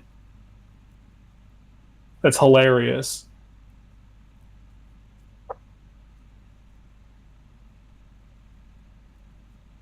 So you just turn them into a statue? Yeah. They also take 66 damage to their torso, Oh. as this transformation is excruciatingly painful for the target. They can make a save against it. Yeah, I mean, it said it was they're pretty nasty. Learning spells takes time. Ouch. Takes time and IP per spell. IP is the experience. It's I think it's called improvement points. And you get a set number of IP after every session, and those are the points that you would use to level up your stats and skills. And those are the ones that take, if you're trying to go from 5 to 6 in a stat, you need 6 IPs. I've been reading these hexes, and they're hilarious. Welcome to The Witcher. You need to read the one called The Eternal Itch. Uh-oh. Eternal itch causes inflamed, itchy pustules to grow on the subject's genitals. Oh. The itch does no damage, but is a constant annoyance, causing -1 to all tasks. Yay, they threw the clap into it. Lovely. As well as the -1, the target takes a -5 to seduction once in the bedroom. Wow. In the bedroom. Wow. Wow, that's a nice case of genital warts you got there. Never mind, I'm out. But unlike D&D, it does tell you how to remove these hexes from people. The subject must gather a unit of scrotoderm? Scrotoderm? I don't know. Scrotoderm. Scleroderm. It looks like scleroderm. From the makers of Viagra comes scrotoderm. Fool's Your parsley doctor, and if Bionia. Scrotoderm is right for you. I don't like how this sounds. The subject must light a campfire. All right, I don't want to be talking about genital warts and lighting fires. Oh my Side god! effects may include. The subject must light the herbs and crumble the burning ashes onto the afflicted area while reciting a series of magic words. Side effects may include burning all of your pubic hair off. Well, I haven't done any manscaping in ages. Oh, there goes that PG-13 rating right out the window. I tried. I'm sorry. Nah, it's fine. It's just The Witcher. It will never be PG-13. That's funny. I don't know how that is we the were talking first about thing that I read. debauchery earlier. And that's really all that comes with character creation. I mean, there's a whole... I mean, we're only on page 124, and we covered maybe 40 pages worth of character stuff. The rest is background relevant information for players, things you need to know about Temeria and the other various regions of the north and Nilfgaard and all sorts of stuff. A whole section on deities, places of power. I believe the Witcher magic is a ley line type of thing. Information on crafting system, which is really in-depth and fun. And verbal combat, actually, I thought was one amazing thing in this game that you don't think ever see really anywhere, is just you have a separate like health pool for like debates and political conversations, and you can have a verbal combat. Say someone's got 50 pieces of ammunition and you really need it, but you're like 10 crowns short. Initiate verbal combat and see who wins, and then you can see through that, did I get the best deal? And it's a lot because, again, you don't even need a Witcher campaign that has the party ever fighting monsters. You could be all merchants and craftsmen and a doctor traveling together, and sure, monsters might plague you and you might do more to repel them or to run away from them. But the focus is definitely on like the verbal, we're doing a political campaign as opposed to we're going to run through the land and kill whatever neckers and vampires and harpies, you know. Crafting diagrams for every damn item in the game. You could craft anything except artifact weapons. They have gnomish bucklers, which I think is hilarious. Salvaging alchemy has a whole separate crafting system. You actually have to have alchemical substances, and they're given 9 different alchemical substance signs. I believe these actually come right out of like medieval alchemy, because I some of the words are very familiar from other just games I've played that have alchemy systems in them. Alchemy formula are also into that novice, journeyman, master category. Combat. And you said you get the IP points after every session? Yeah, it's similar to how your DM will give you XP after a game of D&D. It would be the exact same. It's just used a little bit differently and not given as liberally as XP. I mean, you slay one monster, you could be getting 10,000 XP, but you could slay one monster and each party member is getting 2 IP. Gotcha. And that's not going to do much for you when you're level 15 range of stuff. You know, you're trying to save the king's daughter from the wild hunt. You know, that's in my mind would be a higher level journey for the Witcher, as opposed to there's a bunch of drowners fighting farmers. Whereas 2 IP gained from fighting drowners would be helpful when you're at the stage of fighting drowners. Not going to be helpful when you're trying to fight off the entirety of the wild hunt. Critical wounds is a base rule in The Witcher. I know in D&D it is a optional rule, a variant. It is a base rule in The Witcher. You can be hit, but it is hard to receive a critical wound. They have to hit you. So do you remember going back to when I said they roll attack and you roll against some sort of defense? If their attack is double or more of your defense, you receive a critical wound. Which is, I mean, think about in D&D how horrifying that kind of rule would be. I mean, how many creatures are... If I had to roll as a level 5 fighter versus an adult dragon trying to hit me, they could easily get double my opposing roll. But you gotta think when it's a drowner, which I could see what their plus to hit stuff is later, versus a Witcher early on, not a problem. But if you're trying to fight Eredin, the leader of the Wild Hunt, and you just walked out your front door, you're probably going to die immediately. Or at least get maimed. I mean, it can be anything from broken and cracked bones to permanent brain damage or organ rupturing. Like, they are intense. And it's just... there's a lot to combat. Definitely more of a realistic fantasy, then. It is, and that's what gives it the dark feeling. Yeah. Is that you exploded your liver by too much alcohol? I'm not okay with this game anymore. Can't just binge drink away. I'm sorry. You gotta stop that shit. I mean, he probably can. He's a Witcher. They drink poison for breakfast. Oh, true. It even talks about what normal vision is. Its normal vision is 180, so you can see peripheral. But if you have restricted vision, I believe it's only 90, so you can just see like what's like your D&D kind of like cone vision is what their restricted vision is. There are attack mods to try and ricochet things off of other things. Ooh, your attack receives a -5 penalty.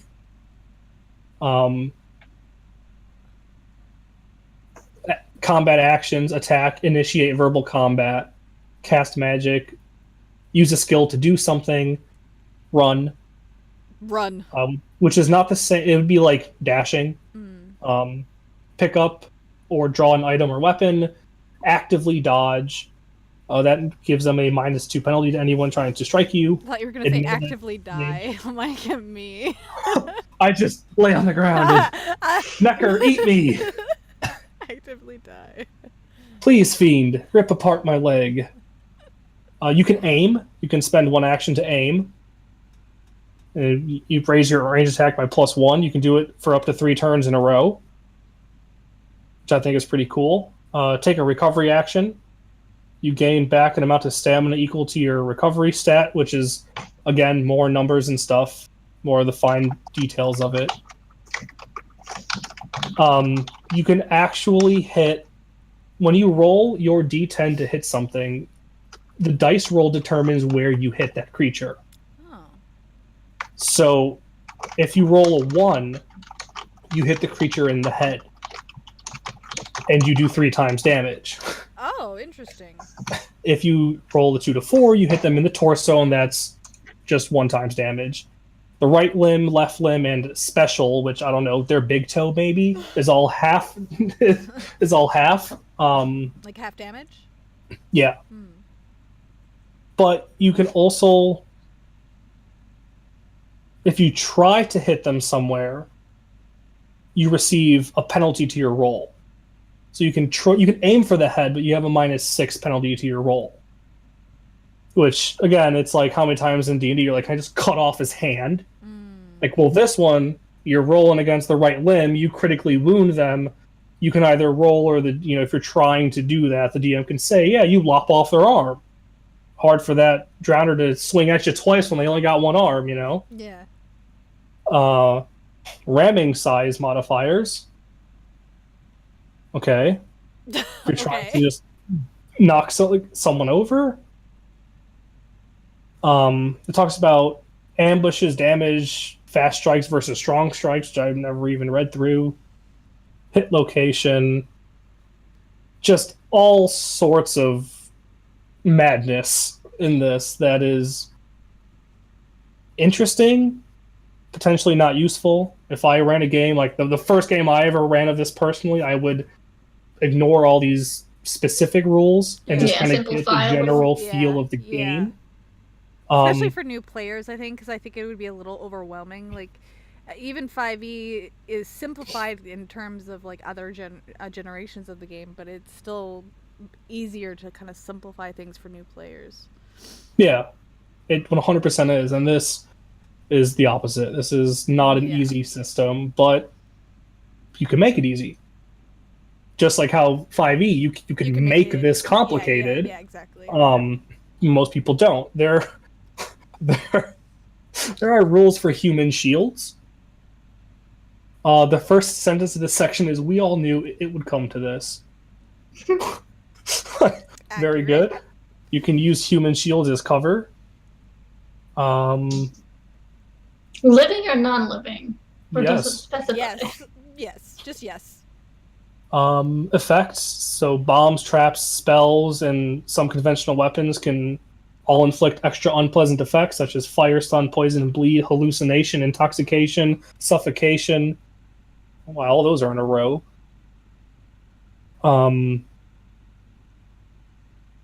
Checks for stabilizing critical wounds.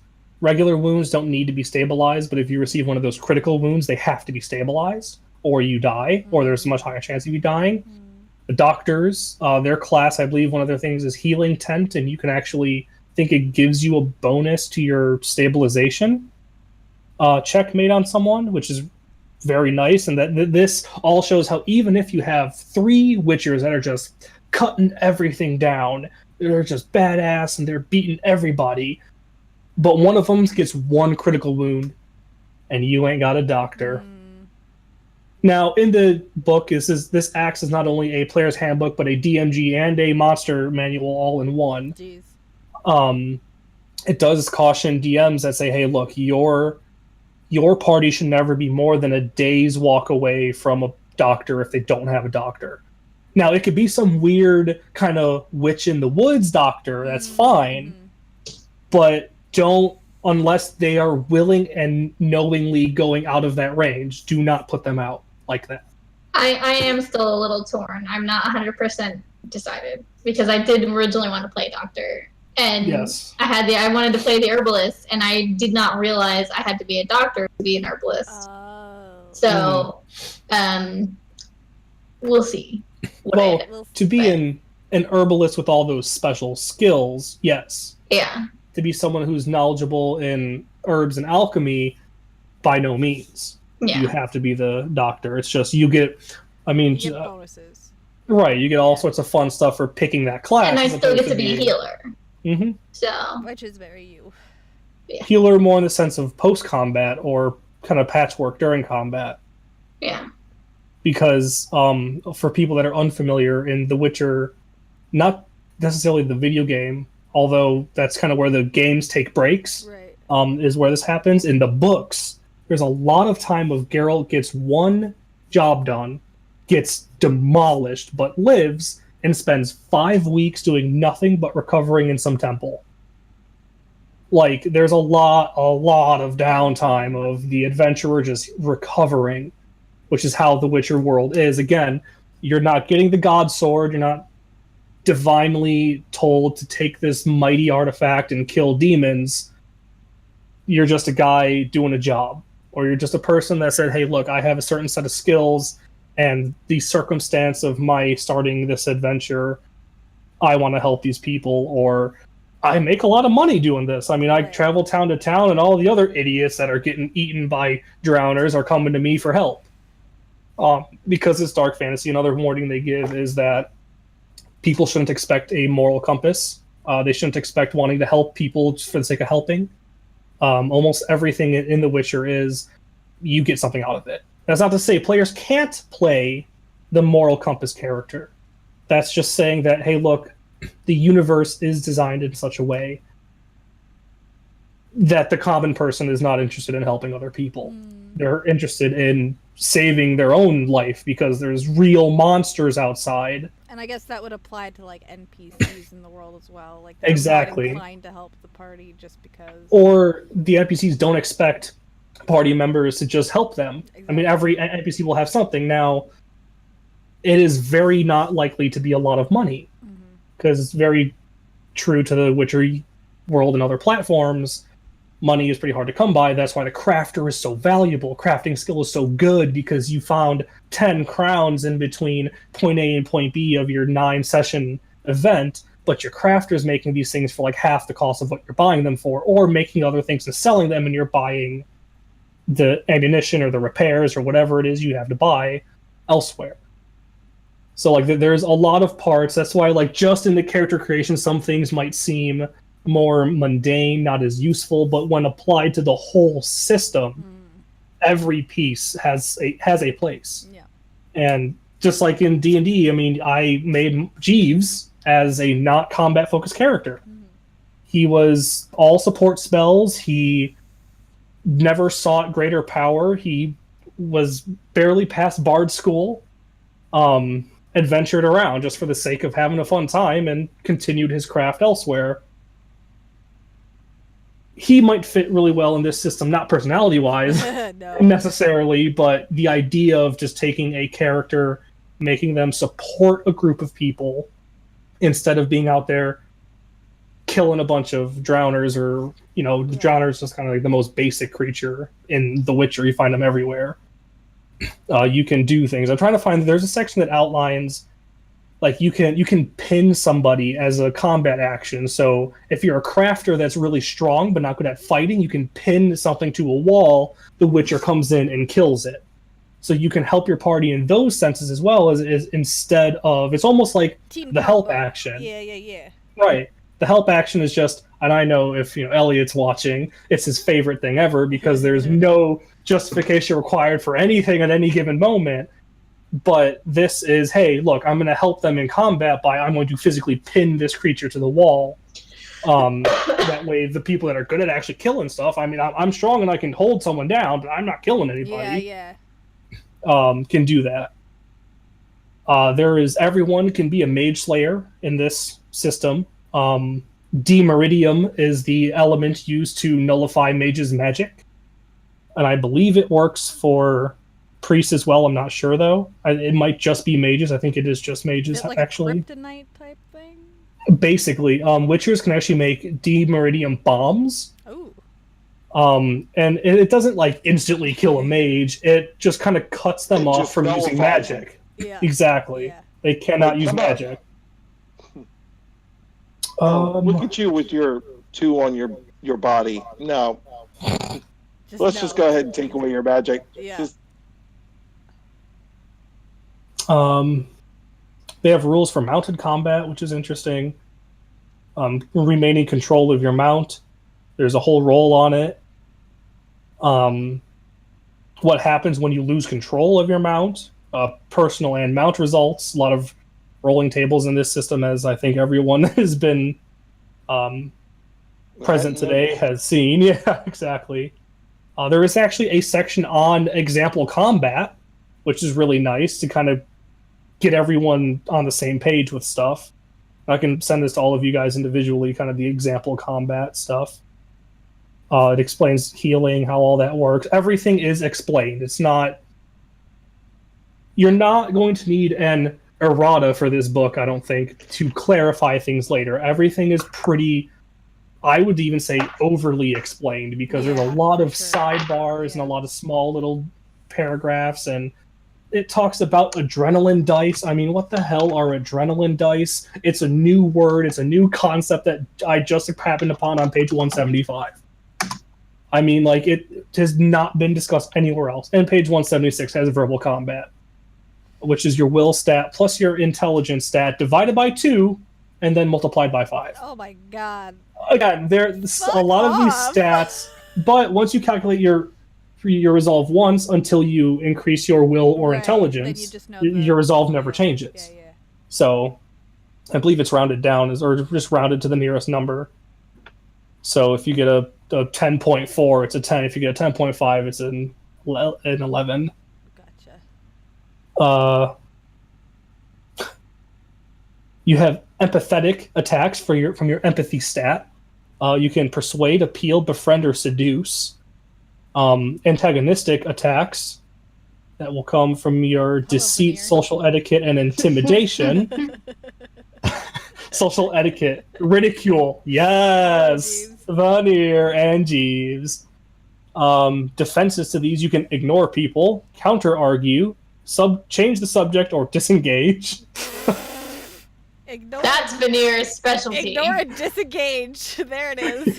Disengage. The social the extra disengage effect is just ends the argument. That's all. And I walk away. Empathetic tools: you can try and romance or study someone. You can either imply or bribe for antagonistic tools. And then it's from page 179 to, I think, the Monster Manual. It outlines the world of The Witcher in much finer detail than you previously saw, with nation crests, various regions within that overarching nation. Talks about the Elderlands with the dwarves. Ooh, the elves banner actually looks really cool. I'll send this to you guys on Discord so you can see it. Unfortunately for everyone in Twitch, I don't think there's a way for me to send this to you, so I can show the them book. the thingy. Very good. I'll show them. That is what the elves' crest looks like. Dol Bafana. The Valley of Flowers. There it is. What that means. That's what the elven crest looks like, guys. There you go, the 3 flowers and the arrows. Party. I wanted to briefly talk about the monsters, if that's okay, Kristy, because there's a lot of cool stuff in here. Sure. All the Witcher schools for fans that are not interested in any of the other details except the Witcher class, which is totally acceptable. It goes into the wolf, the cat, the griffin, the viper, and the bear. Meow. Talks about the mages and the various factions within the mages, powerful religions, the Melitelli, the Eternal Fire, Freya, the Great Sun are the 4 major religions. Game Master's Guide, something about snowflakes. Oh, your special snowflake and plot armor. Oh, okay. Because I've cited this so many times, I have to say, romance and how to not make it weird, alright? Oh, here we go. Here comes This the may red. seem like an odd section, So, set off, Dale. but over the years I have found that romance can be very awkward to run, especially in a mature setting like The Witcher. It can be easy for people to misconstrue things, read too far into it, and become very uncomfortable. Just don't do it, is the overall message of this. I know this is very misleading, because just earlier we talked about whores and debauchery in The Witcher. It's counterintuitive, because it's like, hey, It you is. have a lover friend, you have a girlfriend, Right. or a wife, There or is whatever, and it's like, but plenty of don't do tones with it. romance. But Right. what do you I think this is saying, as it says here, the first step to setting up a romance in a role-playing game, and this is not just Witcher related. This is kind of guidelines for every RPG. we talk about this lots on Mystic Hour, so bring it on. Is to establish how good all of your players and indeed you yourself are at separation. Mm-hmm. You have to be sure that the player and the character are separate in this pursuit. Sure. Yeah. And it talks all about separation and people that are having a hard time with separation, or people that are good with it. Like it's something I think. And it is something. And it's something that's hard to judge if you don't really know the people you're playing with. Right. Exactly. Well. So my advice to people... I would say do it in a safe setting with people you're comfortable with. Establish it before you go in that it's like something that to be considered. Or if it happens mid-campaign, like it did with Inside Check, like verbalize it with both the DM and the other player so that they know what's up. And if they're not comfortable with it, just like, okay, well, it's just in the back of your mind, well, that's how they feel, but nothing's going to come of it, and that's fine. Yes. Like, you can still play it out without actually playing it out. Yeah, it's good to check in with your fellow players. And not just the one that you're potentially having a romantic interest with. You want to check in with the other players, too, and because you don't want to make sure that you're not making them uncomfortable. So. And it speaks to that point in here as well. Speaking of notches on the bedpost, sex, it's bound to happen in a mature game such as The Witcher, and Lord only knows how, shall we say, adventurous it might get. The thing is, in most cases, the rest of your players don't want to have it play out in front of them, and that's kind of the key.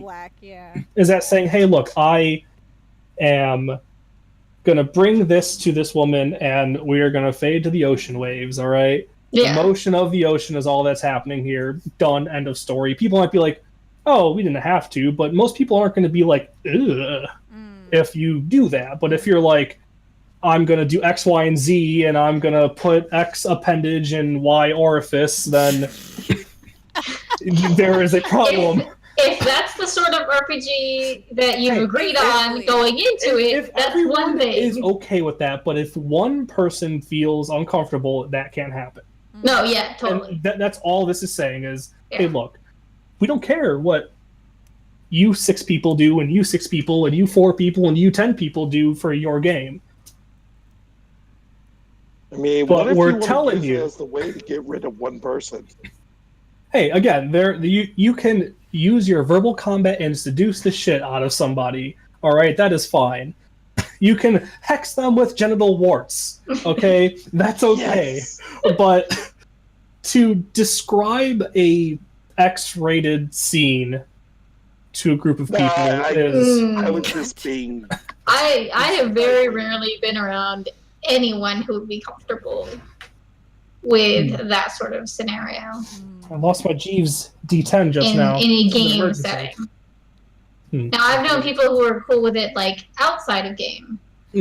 Or who were interested in doing it outside of game. Particular person comes to mind who I'm pretty sure was very interested in doing it at least outside of game, possibly inside of game. That did not happen. I told them no. I mean, this wouldn't happen to be something that happens early in the morning, would it? What? Like, say, around dawn? Yeah, around that time of day, yeah. But I've very rarely, I think, been around when, at least in a group setting, people who are like, yeah, let's just do an X-rated game. Yeah, I have had one experience with this, and it is not good. So I shy away from it 9 out of 10 times. The one time is my Tuesday night character, and he is very just cut to black. Like, yeah. It's. I mean, there's a lot of implication that's it, of what's going on. You know what's happening, and then we're like, all right, so moving on. It's like, hey, I haven't seen my wife in. But there's also 3 months that's another for her. Thing we've discussed on 3 days Mystic Hour later, as I'm ragged. Is it's not always sex. Like everyone always just equivalents like romance equals sex, and that you don't want sex in your D&D or RPG games that you're playing with friends. It doesn't have to be that. Like I feel like the romance doesn't even have to be sexual. It can be platonic even, because Veneer and Arania have a very much romantic relationship inside of game outside of the sex. Right. Yeah. So he gets back to the Feywild, spends some time. Like, you definitely All roleplay right, your it's time to go. relationship quite often, so it's like, I I do. don't know. You don't get a choice. You don't really get a because you choice. keep screwing up. I try not to, alright? I try very hard, but I'm forced to, alright? It's not my fault. Always pissing off your wife. It's your own fault. It's fine. And One... your party members just have to fix your mistakes with your wife. Mostly Well, Azura. see, I include the whole party in the romance, you know? Everybody can have a little fun, I mean, alright? yeah, it is pretty fun when you're laughing at. But someone's there's also expense. that as far Right. as the non-sexual romance is you again have to be conscious of the rest of the party and don't you don't spend wanna too much time. Exactly. You don't want to just focus on like that relationship and only that Right. relationship, and then it's like, what is everyone else doing while yeah. Yeah. Twiddling their thumbs. Well, you two are flirting in character. What the hell is everybody else up to? Yeah. Mhm. So, One general kind of game master tip they give is pre-rolling what in this game is called awareness, but in D&D would be called perception. It just kind of says have every player roll 10 or 20 awareness perception rolls at the start of the game, and whenever something's happening and you're not trying to ask somebody for it, so they go, oh, well, I only rolled an 8, so what else roll for me? so I got like 6 more rounds, right? So you hear the dice roll and 6 more times. No, Right. you're having a conversation. The narrative is something goes. It tries trying to get over here. You already rolled a 5. Yeah, that's kind of. It's. Some people may feel it's not in good faith of how rolling dice at a tabletop works, or they might feel that you kind of get shorted because you don't really get a chance to ask questions about the scene and kind of investigate it this way. But it's used for a situation where you wouldn't be doing that anyway. You're talking to a merchant and you saw some shadowy you could have seen some shadowy figure Right. hop into a window and look, the merchant's housing the vampire. Now, obviously, if I ask you for a roll, now you're getting super suspicious. The whole party's rolling. Everyone's rolling 6 times. You have to either put an end to it or do like a skill challenge or something to kind of just definitively say you don't notice it. But now everyone is permanently suspicious of this merchant. Right. So it just kind of says, hey, look, for something that is going to make the moment incredibly tense, just you rolled it on the back end. You rolled it at the start to see what's going on. For those that run online games, really easy to do that. Roll 20 / R20D20 and you'll have 20 rolls. And I mean, you have the power to look at all their sheets. The Witcher system? yeah, Roll20's got. Well, I think it does. I don't know. I'm going to check now. It's not a hard system to do. My inner Ravenclaw says I must do research. Because it's a D10 system, so I would imagine if there's a sheet on Roll20 already that is functioning on a D10, it shouldn't be too hard. Roll20 has a lot of different games. systems. Yeah. True. If you're using Fantasy Grounds like me, because you think Nolan T is a clod, Yeah. True. there is not. But it's simple enough. It's all D10s. All you need is something to track all your stats and everything. That could simply be. I'm sure there's something on there to do that. If not, you can just use spreadsheets and use Fantasy Grounds for the simple combat maps and what have you, references, things of that nature. I can see the Roll20 possibly picking it up like once the actual book is released. Probably, I will say too, if this is a fairly low combat game, you could probably just do something like this and have pencil and paper and probably be. That's kind of what we did when we played that OVA game briefly. Yeah, The anime. like you don't really need like a map if you're not fighting very often. Right. And right, that's if you're just in a room somewhere. And that's a lot of the reason to have system like Roll20 and whatever.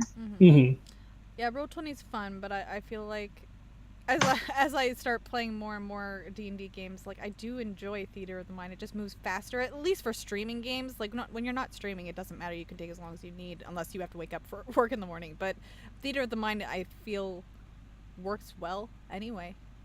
The way that I usually do it for my game on Sunday evening is there's some reference art. There's some... I find some kind of art that Looks fits shiny. the scene in some way, not exactly, and then I try and set the scene through visual aids. Theater of the Mind with the visual aids there. And Fantasy Grounds, I have to say, is amazing for that, because you have a whole folder called Maps, and you can make subfolders in those folders. I have one just called Background Art. So whenever I need something, and they're all listed there by name for what they're saved in the folder on my It does have, Roll20 does have The Witcher. Ooh. Oh my, okay. So there you go. Cannot attest to how good or terrible it is. Never used it, but I would imagine if it's anything like regular D&D Roll20 pages, it probably functions perfectly fine. However, there are not currently any Witcher games listed. Oh, look at that. So I should start my first one ever on Roll20. Dun, dun, dun. And then leave and go to Fantasy Grounds, and then send them a letter that says, "Got him!" Got him. Relic items and min-maxers. It's a funny section. I'm not going to read the whole section, though. Yes, we are going longer because there's no timeline on this one, just because it's Thanksgiving and most of the people are off with their families and probably not watching, so no Critical Role. We'll do what we want today. And if you're tired of listening to me talk, we can always stop. But whatever Kristy says goes is how I see it in my book. Yeah, man. Why not? We've not because we didn't have Delve and Dash today, so might as well make up for time. Let's go a whole Dale nerd out on The Witcher. Relic items. The rarest and most dangerous items in the Witcher TRPG, and should only ever be granted to players at the end of a quest line or after defeating a tremendous threat. That being said, I love when authors do that, by the way. They give you some crazy line, and then, person But with here's how you super break that powerful rule. weapon can still get killed by a bunch of neckers if they aren't careful. So don't worry about ruining your game. Thanks for the follow, Demon Bardock. Welcome to the adventure. Let's see. Caroline is the name of some item. No, yesterday it just crashed. Roll20 crashed. Is this a ship? I think it's a ship. I think it's a legendary ship. What? Pirates! Like a pirate ship? Well, the problem is it doesn't just tell you what the relic item is. It just gives you 3 paragraphs of flavor text and put it together yourself. Her blade. Caroline was a pirate that used this weapon. It is piercing or slashing, so I believe it is a short sword, because that's how short swords work in The Witcher. You just say, I did piercing damage because I lunged instead of hacked. Decapitator is the name of one relic item. Succubus's wand. The moon bow. The moon blade. Ooh, moonbow sounds fun. Relic armor sets. The Raven's armor. Hello, Elliot. What else we got? The Bestiary, finally, at the very, very end of this. Yeah, I got into the campaigning, and one of them just reminded me. The TV theory reminded me of our Monday night games. So bad. Yes. The book does talk a lot about that TV theory and also rising action. That, the way in which the session ended is kind of like a television series. Oh, next time on Dragon Ball Z. Right. Not an animated television series necessarily, but something of just it is ended, but it's obviously not over. I mean, I think it really kind of talks more about how that's how campaigns should run in a more of a TV style. It also, I believe, discusses in the television style game where think of Supernatural. Right. There's an overarching story throughout the whole season. Mhm. But each Episode, episodic, something right. different kind of Mhm. happens. and it does get like wrapped up. Right. Exactly, right. But then next episode, they may have learned something that this vampire that snuck into the shop. They in fact learned that something snuck into that shop now. But the whole session prior to that had nothing to do with just that vampire or that Right. some shadowy figure hopping in through the window that I didn't make you roll perception for because I had the roll from earlier in the session. Monster types, people that have played the Witcher video games will be familiar with a lot of these. Humanoids, pretty common. Necrophages are corpse eaters. Specters embody the powerful desires of the deceased. Beasts, pretty self-explanatory. Cursed ones are human or non-human, afflicted with a curse that transforms them into a monster. Most common are werewolves. Hybrids or creatures include a myriad of chimeras, such as sirens and griffins. So there's not a chimera, there's chimera-type creatures. Just the combination of more than one being. I see what you're saying. A Full Metal Alchemist style. I was just gonna. chimera. I was just getting out of my head, Dale. Dale, get out of my head. That's Me just and how I Krystal are do, twins alright? now. I'm We're not sorry. twins right now. Insectoids. People, I can't remember what they're called. The little spider johns that you find in the game when they're like, the queen pops up and starts beating you down and you freak out because you weren't ready for it. Elementa includes everything from golems to elementals to gargoyles. Relicts are forces of nature that come into existence in wilderness areas over time. Ogrids, trolls, neckers, and giants. Draconids include wyverns and dragons. Dragons in The Witcher are significantly more terrifying than they are in D&D, generally speaking. Obviously, if you run into an ancient dragon at almost any stage in the game, that's scary. That's a Trask. It's Trask level in this game. But you can, There are however, dragons in find this wyverns. There are. Oh fuck. Dragons in The Witcher are much more rare than in Dungeons and Dragons, surprisingly enough. Who knew? But I think they're also more bestial. They're not the super sentient type dragons they're that not we see in smart. D&D. Right. And I mean, I can check because we're getting to the actual sheets of each monster now. I'm very I've watched some stuff of The Witcher. I'm not very versed on the lore and stuff. But is there like different types of dragons, or is it just a dragon? Is it Mechanically speaking, I think it's just dragon. okay? I think flavor-wise, you can do whatever you want with it. I'm trying to find one. I found the I rays just and mean the like noon in rays. terms of like elemental, like different powers, like Right, that's what I'm trying to find in the bestiary. Seeing, like, if I find the dragon, what does the dragon say? Sirens are disgusting. In this game, they're actually more serpentine, snake-like than they are mermaid-like. Endrago, those are the weird little flower spider things. Yeah, they're pretty gross. Golems. The fiends. Fiends are your, like, Tarath. dragons. I'm down for that. Wait, what? Rage dragons? Someone in the Twitch chat just said rage dragons, Oh my goodness. petty dragons. I'm down with rage dragons. Not gonna lie.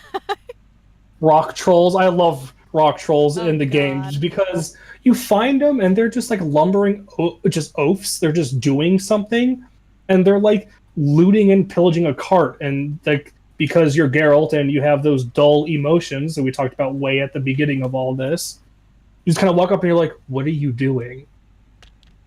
And they just look at you like, "Whoa, we're taking the cart." Duh. And then you kill them because you're a Witcher and that was your job. But so wyverns. Basically, yeah. Wyverns are the first kind of dragon here. Okay.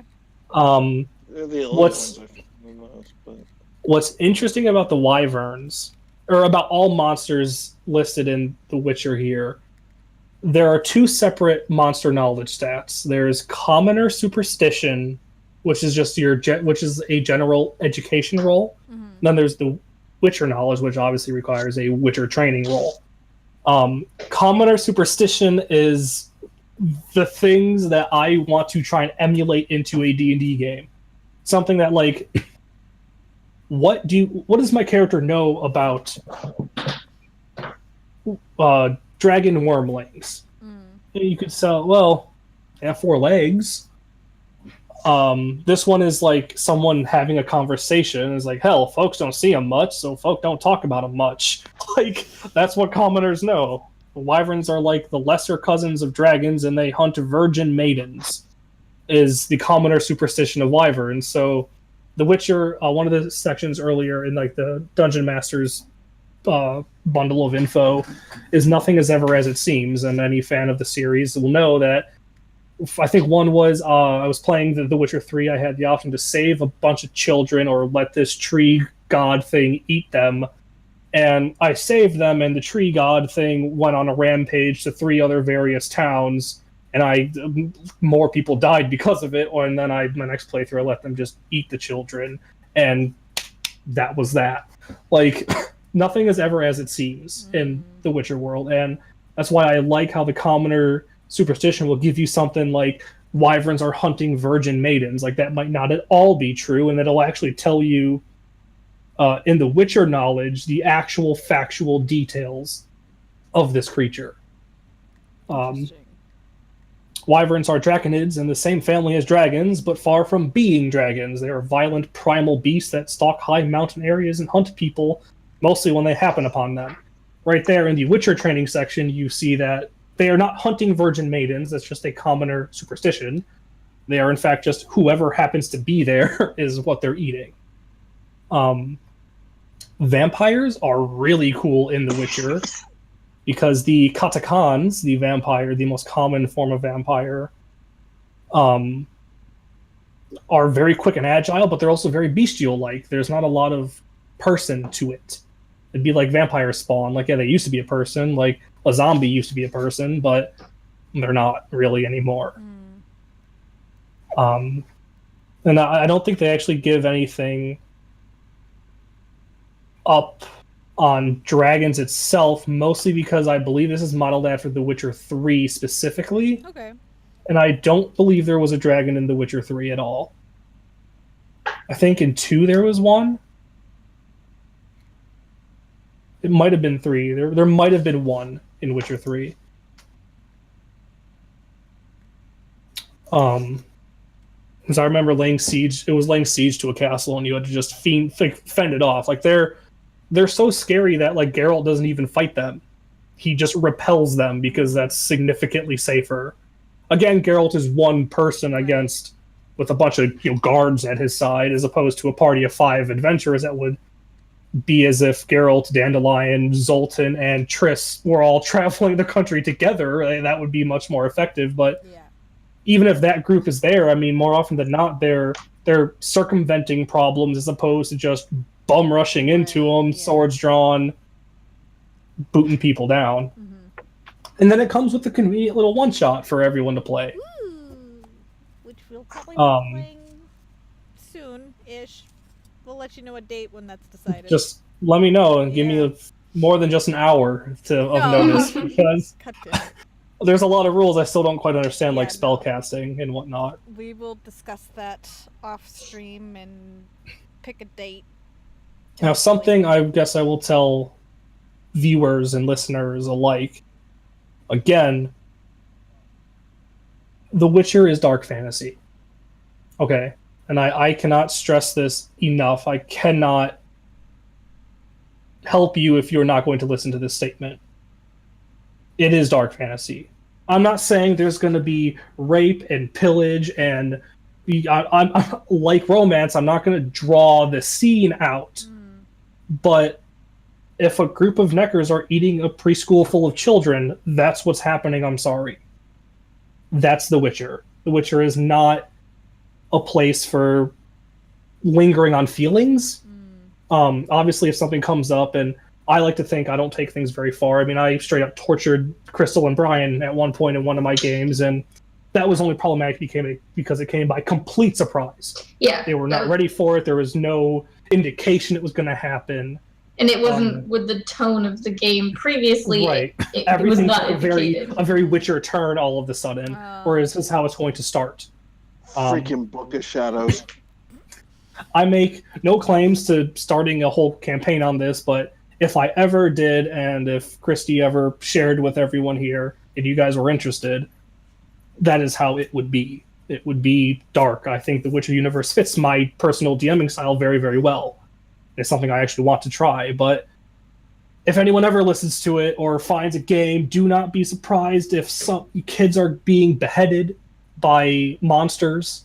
It's going to happen. If virgin women are being taken by wyverns, such as people think, or vampires are running rampant in a city and things are happening, and that is the world of The Witcher. It is dark, it is scary, it is not happy. Happiness very seldom finds a place in this universe. But it can be fun, and it can be entertaining, and it can be not devastatingly dark. It's just there's always something else happening. It can be more of a happy-go-lucky kind of that's the dark. constant undertone of the game, basically. Right. It's like there's how much each party and DM kind of pushes it is up to them, but it's always going to be there.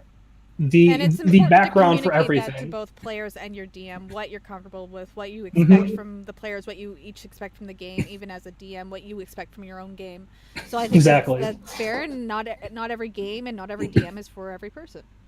Right. And if anyone ever, again, I think that's something to communicate as streamers. I mean, not that us three are, but Kristy, however, is, and a lot of the people on Proficiency Bonus and the other various channels I haven't kept track of in their entirety are kind of friends with and partnered up with. I would expect if I was at a session 1, I would get some kind of content description. I don't need a warning. I don't need, anything of that nature, but just I expect if I sit down to start watching a year-plus long story unfold, I kind of have a feeling for what it's going to be. It's going to be great epic fantasy. I'm going to get the god sword, and I'm gonna slay demons and devils and fiends and aberrations all across the multiverse. Or am I going to be Geralt of Rivia? Exactly. I'm going to save the sword. I'm going to hug it. I'm going to make it cookies. Yeah. Yuko's going to go crazy and incinerate 3 people into almost nothingness, and then be like, all right, this clearly needs to calm down. Those things are not going to happen, or they're going to happen. It's just nice as a viewer to know what to expect. So when there is a very emotionally heavy scene, I knew one day this might happen. Or the whole campaign is kind of a little darker, a little more deep, maybe a little uncomfortable at times.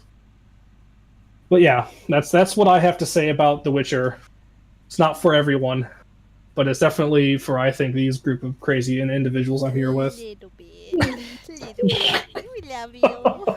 I can handle it if I know it's coming. Exactly. That's the only thing. The only reason I had a problem. If you like Strahd, you would like this. I think is the best way to put it. Well, for other people that have played it, if you're kind of on the fence, like, oh, I don't really know what he means by dark, so on and so forth. I'm not the best at describing what dark means in this case, but Strahd, Curse of Strahd would be what I would imagine all of the Witcher universe being. And again, DMs can either play that more. Strahd is more elegant in his doings, or Strahd is very aggressive in his doings. And that's exactly how this can be. You can either be dark as there, or dark as dark. Stop it, Elliot. Sorry. Is he just nutting over Strahd? No. Spoiling Harry Potter. God damn it. I have mixed feelings on dark campaigns, but I think I trust Dale, which is why I feel comfortable doing it. And that's the important thing, is having a safe and trusting environment. Mm-hmm. Yeah. Because I know with Dale, if I go, hey, I know that you want to have a dark campaign, but X that happened in last session was just a little over the line It's for just, me, just a little bit. Like I was there with you, and then that happened. Mm-hmm. Like, nope, I can't do that. And you'll be like, all right. Yep. Communication is key, fam. I mean, I like I said, I tortured them. I straight up, they lost to my villain, and I imprisoned them, and she wanted some information, like, how the hell do you know who I am? Because she's been very particular about not spreading around who she is. And she removed an eye, she removed a hand, she gave 3 of the 5 party members blood to a demon, and then they were rescued. And again, their biggest concern across the board was just like, it just happened. It came out of nowhere. And I was like, fair enough. If I ever do this again, look, today may or may not be a little dark. It's up to you, because if one player hadn't been like, I have this great demon book that you give blood to and receive truthful answers, things may have been different. Yeah. Well, it was that it came out of nowhere, and also it was right after that fight, which was like, the fight itself was extremely stressful. Yes, it was. And then to go right into torture afterwards when the tone of the game had not been like that. Killed a beloved player character, and then the immediate next week tortured the party. Yeah, and we got together. And it was when I was on talking about risk and reward and talked about DMs taking risks, doing things, that's what I was talking about. Yes. He took a risk, and the party wasn't happy, and they communicated that, and that's that's one thing I've always said almost on every Mystic Hour is trust, communication. Yep. Hands down. Hands down. With any party, even like a new part, like a new party, a party you've been with for like I've been with these guys for over a year now, and we still have like pre-talks and after-talks of each game. Like pre-talks not so much because it's just bullshit, but after-talks we usually will check in with each other, talk about what's happened, and very rarely has there ever really been problems. So.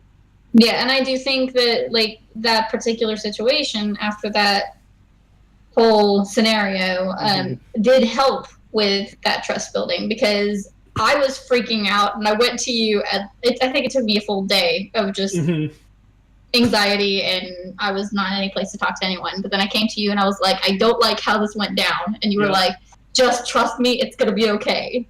And I was like, all right.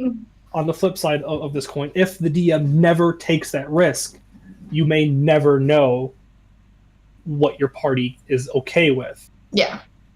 Now, again, unless it's something that we've previously stated, like, I'm not comfortable with like in-depth description of X, Y, I don't Z. want people's in-depth sexual romances in my game. It is irritating, and I don't like it. I'm not uncomfortable. I just don't want to listen to it.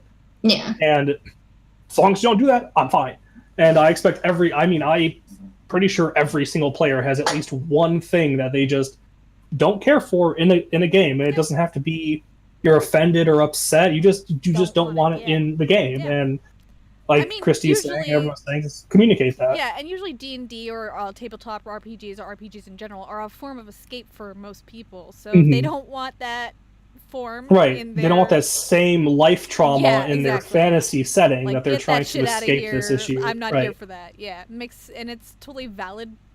Like, every reason's valid. Right. I mean, you don't have to justify it. Just let your DM know. I mean, I will also say, if you're going to do something that risky, I completely ignored my players for 24 hours. I muted our Discord chat.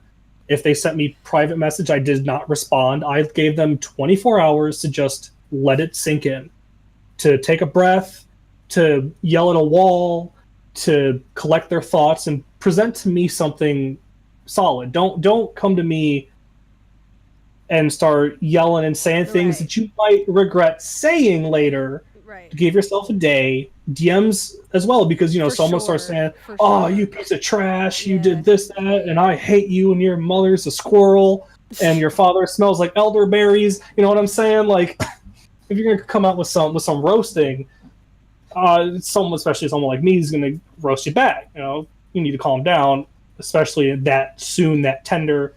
Give it a day. The emotions are still raw, like you. Right, just give it a day. They'll probably be pissed, especially for that first hour of you just not responding to them. But just give it a day. because you need to let emotions die down, or you'll likely lose a lot of the party from it. If you just go out guns blazing on both sides, a whole full-out war on it, it could be devastating. That's why, as Kristy has been saying, you have to trust your friends. You have to communicate with them. As Krystal said, you trusting your DM and DMs trusting your players to respond to things accordingly really, really helps in a lot of cases. I mean, almost everything's come down. The reason I've lost players in my game, reason I've been in games and that game has lost players, is usually because some stupidity ensues, a moment of humanity, if you will.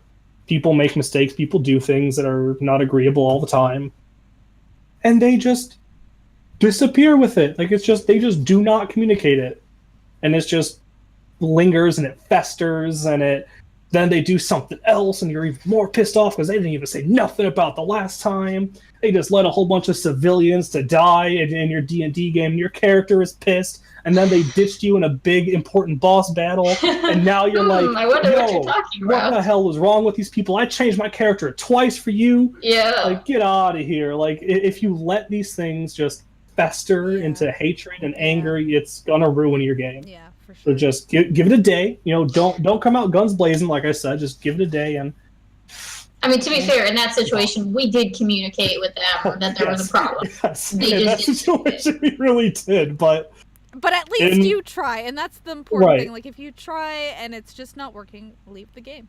It's or ask them to leave if you're the DM, because then you can do that. It's your game. Yep, I have had to do it to one of my close friends, actually, and it's not easy. But I spend hours every week planning this, and nothing but shenanigans. Just similarly, if you spent hours planning what your character's going to do for this session, I came and said, we're going to have a beach episode. And you're like, I thought we were supposed to have a boss fight. But beach episodes. But beach episodes. Okay, So you're outnumbered. Right. I would be infuriated if it was like, hey, look, you about to fight the Collector. You about to fight Talia. But guess what? We're taking Charlie's Chocolate Factory first before you can do that. Let's do it. Time for the filler episode. Oh, filler episodes. Oh my Kristy, goodness. we gotta play in like a game that has a beach episode, a hot springs episode, like just all the filler. All the filler, yep. The body switching episode. Yes! There's always a body switching episode. So good. So good. Well, on that note, I think we should start wrapping it up. Is there any last thoughts from any of you guys on just what we're talking about in general, the Witcher series in general, or anything else? Yes, beach episode, Elliot. Come on. No more hot springs, but all the hot springs. We did the hot springs. Technically, we did hot springs episode in the Tuesday night game, but it didn't really happen because there wasn't enough time. There was some. Well, no, there was some uncomfortable people that probably would have done uncomfortable things in the hot springs that we just didn't want to have happen. So we just kind of. Well, we also have. That's where my hatred for game romance comes from. You leave my duck out of this. You and your That's a damn duck. No. We could do technically. We could do it now because I have a hot spring in my magic. In my there's a hot spring in the there's a hot spring in the mansion, and there is a very magical hot spring in the Feywild that Veneer is very familiar with. So you could totally. Out right now. He's like, no hot springs. No hot springs. No, I refuse hot springs. I will cash in all of my good behavior points. Mess some junk up. Because I'm trying to keep it a little PG-13 for you, Kristy. I'm gonna mess some junk up. Sure. We talked about STDs earlier. We're gonna keep it PG-13 now. I cannot let Arisia have her way with me that much in the game, damn it. Arisia? You mean Arania? Arania, yeah. Arisia's okay, I was like, Arisia's gone. Oh, so sad. Another point at which communication ruins something. I'm still so salty. All right. Well, Last minute shout out to dicebar.com. If you're still watching, go check out dicebar.com and enter the coupon code PROBO, PROBO, for free expedited shipping on dice and D&D merchandise. Thank you, sponsors. Thank you to my guests, Dale, Krystal, and Brian, and mostly to Dale because he pretty much hosted this thing for me because I had nothing planned today. This is all his idea, and That's it how was I so do. fun. So hopefully we will be doing a one-shot based off these characters that we've kind of built, and we'll probably build them properly later. There's no tentative date yet. We will be making announcements on our Twitters, on mysticwater on Twitter, or Prof Bonus on Twitter. Go check them out for scheduling. So if you're interested in this type of thing, follow us. Hit that follow button. And yeah, I think that's about it. Thank you so much, BBs. I love you all so much. And I will see you guys next week with the guest of Curse of Strahd. Look forward to it. Okay, then Nice. bye.